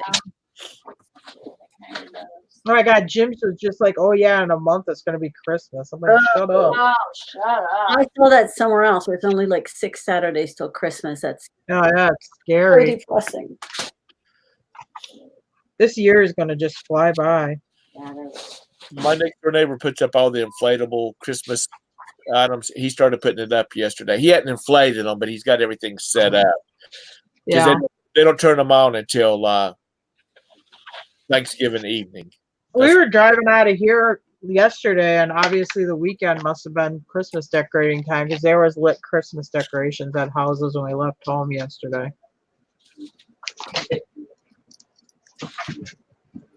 And you know what? Those daggum inflatables are getting expensive. They got some huge ones here in Charlotte at Lowe's, and those things are like $300. Yeah. He loves you so, Tara. I know. He's a goofball. Goofball. And what was it? Is it? It won't go away when he first showed up. He won't go away. He just keeps coming in the house and everything. No, he was late. He lived on our porch for like 2 days, and then we just let him come in at night. But he was on our porch for like 2 or 3 days before I let him come in. He just like moved in. I mean, I've had stray dogs show up in my yard, but usually they're like, okay, it was cool, but I got to head back over to where I'm from. No, he's just like, you screw you guys, I'm living here. I like it. Sort of like a bad boyfriend. He just shows up and won't leave. Yeah, he just shows up. Sometimes Jim has to chase him down the road a little bit, but yeah, through the tobacco field. He runs around out in the tobacco field across the street. I'm gonna get him I gotta get him neutered. I suppose now. Well, let's see. He's been here. I think he came like around the 10th of September, so he'll be here 2 months. So now he's mine. He's mine. He's my goofy fun dog. Yeah, by the end of next summer, Brandon will be out with all the other little 12-year-old boys over in the tobacco field rolling around. Did I tell you what the neighbor? So the neighbor stops and talks to Jim. He goes, "Oh yeah, it's a nice looking coonhound you got there. You want to do some trading for it?" Jim's like, "No, I don't think so. No." He goes, "Oh yeah, does it hunt?" And we're like, "Well, I don't know." He goes, "Well, what you got to do is you go up there, you shoot a raccoon, and then have your boy drag it around your yard with a rope for a while to see if he'll track that raccoon." I'm like, "Oh yeah, that's really what I want to do." He doesn't call them raccoons. He does call him coon. He just calls them coons. Oh. I'm not sure raccoon is in his vocabulary. Anyway, he's just like, yeah. I'm like, that's really what I want to do is have my son dragging this dead raccoon around our yard. What's wrong with that? I'm not doing that. You're in the I got South, nothing against the raccoon. Doesn't bother me. I'm not gonna mess with the raccoon unless it actually comes and bothers me. God only knows what that boy will be doing by the time he's 17 because of the other boys around there. Just start feeding them donuts and they'll go away. Raccoons? Don't feed them donuts. They'll be in your. They'll be by your house all the time. You'll be knocking on your freaking door. Yeah. Yeah, if you start feeding raccoons, you're gonna really have them around the house. No, I don't encourage them to come around the house. There was an article. The installation got paid to have it sprayed because they got that virus. That Yeah. virus tears up. That house in Eagle River, they got the raccoons got up in the attic, so they had to have a trapper come and trap the raccoons. But you have to have this special spray It's like gun, visceral clean up. dystrophy is what the symptoms are. Yeah, clean up and spray because in their poop and their feces, they have this. I think it's a parasite causes it, but it's a disease where you get like neurological symptoms from it. Oh yeah. Oh yeah. It's like Yeah. slobbering fits for people. Yeah, horses will get it. I think it's kind of like that stuff that possum poop has in it, that EPM or whatever. Mm-hmm. We had a raccoon trying to get in our back door. Yeah. That place, that place out in the middle of nowhere. Do I have an echo? No, you sound good. Okay. I used to work at this group home and I'd bring donuts, the day old donuts to work with me, and the lady that lived next to me, she would throw the rest of the donuts out in the backyard. She'd throw the rest of the donuts out in the backyard, and the coons would come get them. Well, if she did that for like a week, after that, our backyard was full of coons. I'm not kidding you. It was kind of scary. Oh wow! And they'd bring their babies. That was really cute. But they would bring their babies and stuff, and They eat with their hands. They're real cute. Yeah. Oh yeah. Yeah, but do not feed them in your backyard because they are mischievous. Hey, I got a real cute story for you. Some people a guy I used to drink coffee with, him and his wife started feeding the raccoons. Real fun. Watch them eat with their hands. Just the cutest thing. But guess who else likes donuts aside from coons? Bears. Bears. And they're even funner to watch. Oh man, those bears, they'll wrestle around eating those sweet rolls. And you could put them up on your porch and they'll on the railing and they'll eat it off the railing and all this other stuff. Except one day you decide you're gonna go see your daughter out of town, so you're not there to feed them the donuts. Well, the bears know where the donuts come from. They come from inside the house. So they come in the house for the donuts. And oh no, another thing, when bears break into your house, when they leave, they never leave out the same way they come in. So you always have two big holes in your house. And they poop in your house. True story. Yes, and they, for whatever reason, they feel the need to crap all over your house. Oh my God! Speaking of Speaking of a raccoon story, when I first started seeing Jim, I was skinnier. Anyway, we're over at this abandoned house, and I could fit through the bottom of the door had been kicked in. I could fit through that door, but so I'm crawling through the door, and I'm like, go in there, and there's this raccoon in my face, and I'm yelling back to Jim, pull me out, there's a coon in here, because it's like right in my face when I'm crawling through this door at floor level. Yeah. Anyway, it's a little bit of trespassing there, but I love it when Tara, goes, back when I was young and I first started dating Jim. I said back when I was skinnier and I first started dating Jim. Now nobody would believe that I could fit through the bottom of a door anymore, so I had to put that in there. But you know what? When you were young and you were dating Jim was already old. And I wasn't that young either. I think when we started seeing each other, I was 30 or 32. 31, 32. He was 38. So I was 30 and he was 38 because he's 8 years older than me. No. I'm 9 years older than I Roberta. wish I was 38 again. I keep forgetting how old I am.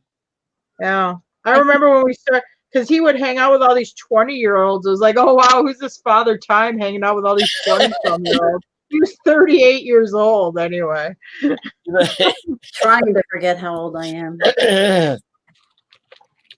You know what? There's days that I get up and I feel like I'm 17 again. And then the next day I get up and I'm 52 or 62, You know what? I felt a whole lot better taking that CBD regularly. And it doesn't it's not euphoric. It Right. doesn't get you high or anything like Right. that. I can take it and I can drive, you know. I take nerve pills and stuff like that. And those nerve pills, I can tell that those aren't working as good as they used to. But the way that I feel now makes me feel, you know, kind of like whenever I first started taking them. Makes, you know, it's like it's better. Like almost as if the problem is almost fixed. Right. Fixed. Right. So hopefully I can get off those pills soon. I'm hoping. I'm gonna try and wean myself off of them.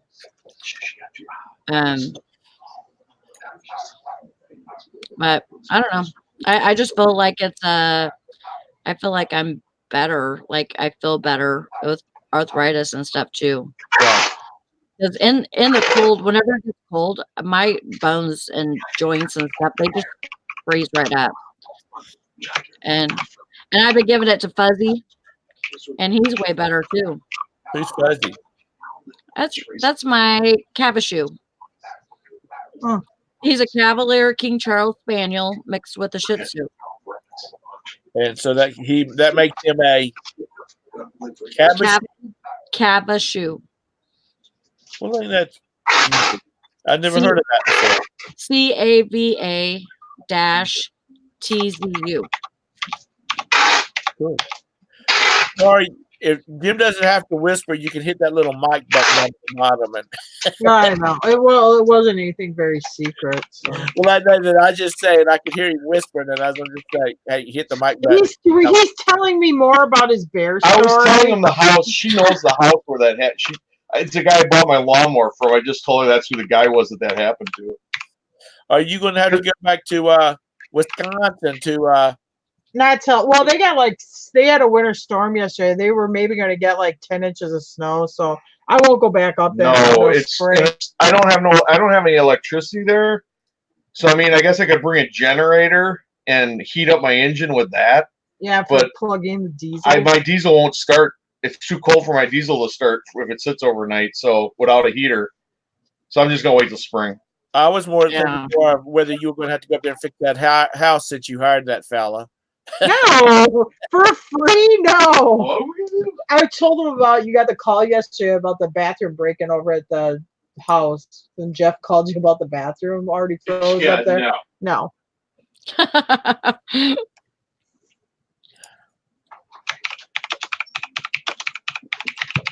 Well, we tell people, but see, people don't always want to listen. I could tell he wanted to do it his goofy way, which we would drain the house right after they leave in Labor Day in September when the weather's good.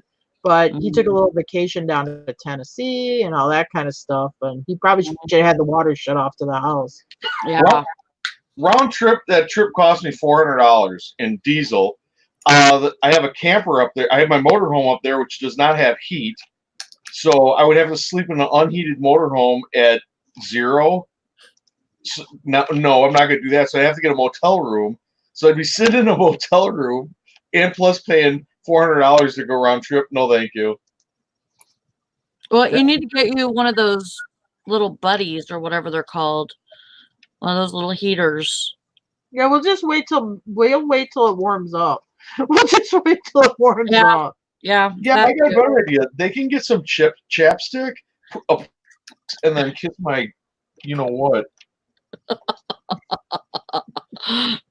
Everybody wins. He is awful tight with his money. Mr.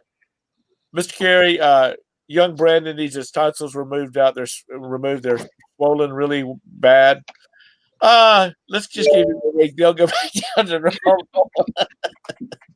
Oh yeah, well that would be totally different because see, we're not related to the people. We just work for them. We don't work for them anymore. So yeah, it's kind of like your problem. Yeah, you know what I mean. We set you up. We told you what we did, the best to our ability, and see ya. Have fun. I don't blame you. Oh, are you leaving? Yeah. Okay. Well, I guess it's that part of the time when we have to go to the post office, and Jim wants me to go with him. Yeah, for because I some got a lot of reason. boxes to carry. Can I finish this one listing or no? Sure. Or don't I have time? Make me money. Yeah, it's 3:30. I need to get off of here. We've been on here for 3 hours. Oh boy, time flies. Yeah. I'm starting to get the feeling back on the left side of my body now. Okay. How did you do that? Oh, The- he's taking pain pills. He's got some. I told No, him to take no, a I went into the DR and he gave me a shot, a nerve relaxer. I mean, a muscle relaxer on the, and it's like the whole left side of my body went numb. Matter of fact, he texted me I got a text message a while ago. How are you feeling? Is the feeling coming back? And I'm like, yeah, it's starting to come back. I can feel the left side of my body now. That's good. I used to get when Jim would be real whiny about one of his problems. I'd get him that back max. I'd be like, "Here, just take some of these," because it also would make him go to sleep, so I didn't have to listen to the whining. It did do good, and I take them before, I take one about 2 hours before I go to bed. Oh yeah, you'll sleep. I like that, and I like that Tylenol PM too. Because I'll take like if for whatever reason I'm like sore, my back hurts, I'll take 2 of those Tylenol PM. They knock me out. But when I wake up in the morning, I feel like I had the greatest night's sleep, and I have no pain. It's awesome. Roberta had some stuff. I took one of her. I don't remember what it's called. Vicodin? No, it starts with a G. I believe it did. Anyway, huh? Gabapentin. That's it. That's my nerve pill. It will make now. I took one of them. I don't think it really did anything for my side, the muscles in my side. But I tell you what, I went to sleep, and when I got up the next morning, I was a bright-eyed and bushy-tailed. I mean, I got the best night's sleep out. Really? We just gave that to our cats to make them calmer in the car when we moved. It made Jack made Jack walk around like he was drunk. That's a long ride for kitty cats. Isn't it? But yeah, that what you said, gabapentin or whatever. They gave that for Roberta for her. What did they give her that for? Her gout? No, it was for the other thing. Is it like a muscle? Is it a muscle relaxer? Yeah, it's Roxy. Did you just do that, honey? Because it's the first time we ever. Sciatica. That's what they give it to her for. That. Oh, really? Oh. Yeah. It was sciatica, yeah. But that Max, that's supposed to be good for sciatica too, according to the box. What is it? I could have told you if you hadn't have asked me. Hang on. Be right back. Yeah, I have sciatica problems too. Yeah, me I too. had it in the past. Nothing seems to really help. Yeah. But they gave us this gabapentin for the cats. It's the first time we ever moved them that Nick didn't get sick in the car. Huh. But Jack, because he weighs the less, it made him. He just walked around like he was drunk for about a day. Hey, Brian, go get me a pair of socks. Hurry up. Back-Aid Max. That's what it's called. What's it called? Back-Aid Max. Back-Aid Max. Yeah, see, there it is. See, if you look down at the bottom, it says it's good for sciatica. Ah, and it really works? Well, it helped with my back pain. Wow. I'll have to tell Michael about that. Walmart has it. Okay. None of the pharmacy, Walgreens had it, but you had to order it. No. What's the ingredients? Like, what's the main ingredient in it? No.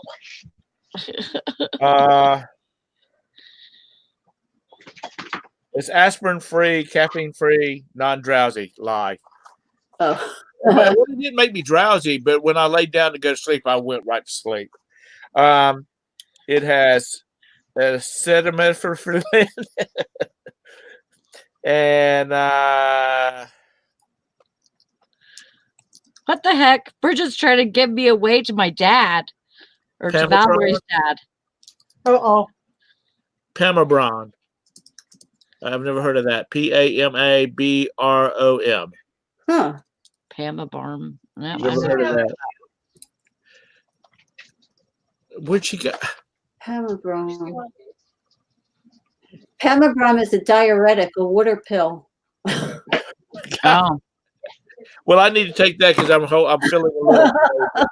It takes, I don't know. Interesting. Very interesting. Tara, Yeah. this is what you're talking about, wasn't it? Wait a minute. Oh, let me look at a picture. I got a different screen up.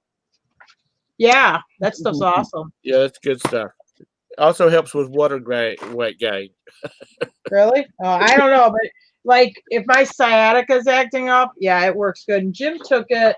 Did you have gout in your shoulder and I gave you back, Max, or what was your problem? I don't even remember. Probably my back blown off when you have to lift something. Oh God. Okay, God. We are. If you like, we're a hurting group of people when we're like, yeah, who has more pain? Let's try this pain medicine, folks. if you're laid up with a high fever or something, Tara will come in. And you'll be like, it's 8 o'clock in the morning. Oh, I'm too sick. I'm just laid up. Oh, okay, that's fine. She'll come in at like 10 o'clock. Well, you better yet? Well, not really. Oh, because I got something heavy I need moved. And then he'll go help her. So then, well, now you're up here. I got this other thing I want to do. So pretty much you're working the rest of the day. So you'll It's get like good. It'll get you better faster if you work. It'll get rid of the cold. When I was 18 years old, because my birthday's in December, I started a year later than everybody else in my age bracket. So I was graduating from high school that year, and I got Rocky Mountain spotted fever and a sinus infection and a couple of things else they don't know really what it was. So I was in the hospital for a week. And the day they let me out of the hospital, because I was running like 106 temperature and sleeping on a thermal pad and all this kind of stuff, trying to cool me down, and felt like somebody was sticking a screwdriver into my head. But the day that I got out from the hospital, which was like 3 o'clock in the afternoon, I got home and I just kind of like laid around and hung out. The next morning, my dad said, "You going to school this morning?" And my mom was on the 4th floor. She had a hysterectomy. I was on the 5th floor with this infection. She was mad because they wouldn't let her come up and see me because she just had major surgery and they weren't sure what the hell I had. So she said, like, no, I think he needs to stay home one more day and he'll go back tomorrow. So my dad's like, okay. So my dad starts saying, I need you to deliver some stuff for me. And my mom's like, no, he's not going out of the house. He's staying in the house. He's ready for me to get back to work, and which was delivering all those maps and stuff like that. That's good. I get to school the next day, and a girl comes up to me and she says, "I heard you died." And I'm like, "Who the hell told you that I died?" Oh my God. I felt like it. First few days, I felt like it. But I've never had that happen yet, Tom. Had you never? I never had somebody tell me, I thought you died. So I did not die. I did not die. I got home. My dad had this big stack of maps ready for me to deliver. And I'm still taking some of this. My mom had taken me to school that day because she didn't want me driving. Because some of the meds I was still on, they said, don't be driving. And my dad's like, you can go deliver these, can't you? I'm like, sure. If I tear a car up, it's not my fault. Mm-hmm. And my mom was like, no, he's going to wait another day before he starts driving. And my dad was just like, okay, you're okay. You're out of the hospital. You can go back to work. Which it wasn't really work. I was just driving around delivering maps and stuff like that. Mm-hmm. My mom and I laugh about it now. She's like, it's a good thing we still don't live on the farm because he'd have been saying, "Okay, you out of the hospital, you can go plow up that field over there." That one? Good. Yeah, Tar don't, Fresh air does you good. Tar don't let me overnight at the hospital. I can go there during the day if it's real bad, but I'm not allowed to overnight because she'll need me for work next time. Well, you know how it is. Well, you know, it's it is. I find it very true that if you lay in bed, if you just lay in bed because you feel a little bad, you feel worse. But if you feel just a little, you're feeling bad, but not where you've got to lay in bed or lay down. If you get up and move around and kind of function a little bit, you do feel a little bit better. I will Yeah, get. that's what Tara said. She don't want me to atrophy. Only in your mind, I like you to add. Yeah. Oh, suck. Jim, you say you have a broken leg, and she's like, "Well, we'll take these 2 sticks and some tape and tape it up, and you'll be okay. We'll take you to the doctor tonight when it gets too dark for you to do anything in He construction." gets that gout, and then it's all this whining. Oh, my shoulder hurts. Oh, my gout. I'm just like, oh God. Hey, want to hear something funny? Sure. I just sent an invoice for something Brandon sold, and it went to somebody named Wan Wuck Suck. Wan Wuck Suck. That's our name. Mm. One time we I don't know, maybe I've told you this. We sold this. It was a like a tight. This is my last story, and then I'm going to post office. This tight tank top, motorcycle tank top. Don't even remember what it said. It wasn't Harley. It was some kind of like outlaw biker gang tank top. Very tight, extra small. I put very form fitting, extra small. We get positive feedback, and he goes, "Great seller." And by the way, my wife's tits look great in this shirt. My wife's tits look great in it. Oh, anyway. Now listen, before you run off, I'm like, I could just imagine. I mean, I'd like a picture so I wouldn't have to imagine. before you run off, and Jim is still standing there. When Roberta's gout acts up, she does do some whining, but she don't whine about nothing else. But she says, if you just she'll turn the ceiling fan off when she gets it in her feet. If he gets it in his shoulder. I have gotten it in my feet, but now I get it in my shoulders more. But she will turn the ceiling fan off because the air just stirring makes it hurt. Yeah. Now, I'm gonna say back off from my boy Jim there when his gout's up. You know what I do when he gets it? I just start yanking on his arm to pull that joint apart so it feels better. It feels like somebody removed your arm and then put it back on with like a pole barn spike. I mean, that's what the joint feels like. So you can imagine. It goes away after about 4 days. Is that the reason you didn't go into nursing, Tara? Your bedside? No, I'm a horrible nurse. Then I don't like cleaning up after people. Well, I'm just saying. Oh, you're okay. It's okay. We put 14 stitches in it. You're okay. Going home. Quit your whining. Yeah, don't ask me to wash the wound or something, or I don't want to change your diaper or wash your wound or something. Change my freaking diaper. You're not touching anything. Oh no, I can't touch anything now. Roberta tells me she's going to put me in a home.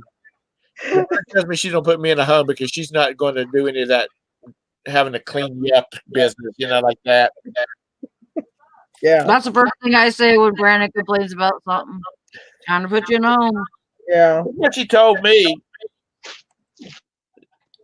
And I was offended. Because I had to do some disgusting stuff when she was so sick. And I said, "You owe me, baby. You owe me." She says, "I don't know you that well." That's what I'd say too. I don't know you shit. All right. It's I gotta go to the post office. All right. All right, I'm leaving. I gotta go. So I'll see you guys later. All right. All right. Have a good day. Bye. Thanks for listening. Bye. Sally, you going to do the show in the morning? Or you want me to? Because I don't have anything to be in the morning. Friday morning, I do have to be. I got to do a follow-up. Okay, you do it tomorrow, and then I'll do it on Friday. Okay. All right. Because I might be here, but I might I don't know when I'll go, but we're gonna go to the GNC, and I'll probably go out to the other Dollar General tomorrow. Okay. See what's left over. What kind of stuff did you get? If you can say so, say. Oh, I'm gonna do a haul, but right. I got a ton of clothes. I got a ton of shoes. I got some lawn and garden items. I got. We're going to do a haul video. Yeah, I'm gonna do a haul video. Hey, white too bad. Tupac. That's what I've been doing. That's what I've been doing while we were talking. As I was like taking all my clothes and taking them off the hangers and piling them up. And I have a whole pile right here. Right. But then I couldn't fit any more on that, so I have 2 more bags right there. I see the bags back there. Full of clothes, and then I have like 3 bags, like big bags of shoes. Hi Carol. I don't know, lawn and garden items, and then I got a bunch of bird feeders, some like little keychains. I got all kinds of stuff, man. Itching to scratch. If you're still in here, I'm sorry. I did not see you come through here. I did not see you come in. And where's Carol at? She just popped in. She's been listening all day, but fell asleep. Oh, Yeah. That's how entertaining we are. She's at the bottom of the chat. Okay.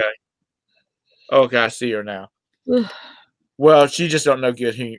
She don't know good humor when she hears it. Then there's R's in there, kind of confuse her. Oh, I hope you're okay, Carol. She was Yeah.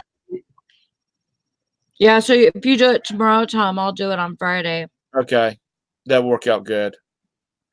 All right, guys, I'm going to shut it down. Thank you for hanging out with me this afternoon. I truly appreciate it. This is the first anything I've done in a while, so you two better knock it off right now. My male cat is hissing at my female cat. I said to move it. Jesus, they're like 2 children. Anyway. Oh, I thought you said you two better knock it off right now, like your cat's name was YouTube. You too. What is with you? Okay, I'm gonna have to go break these cats up and lock them in their pens or something. I don't know. All right. Anyway, thank y'all for coming in. Bye. Bye, guys. Oh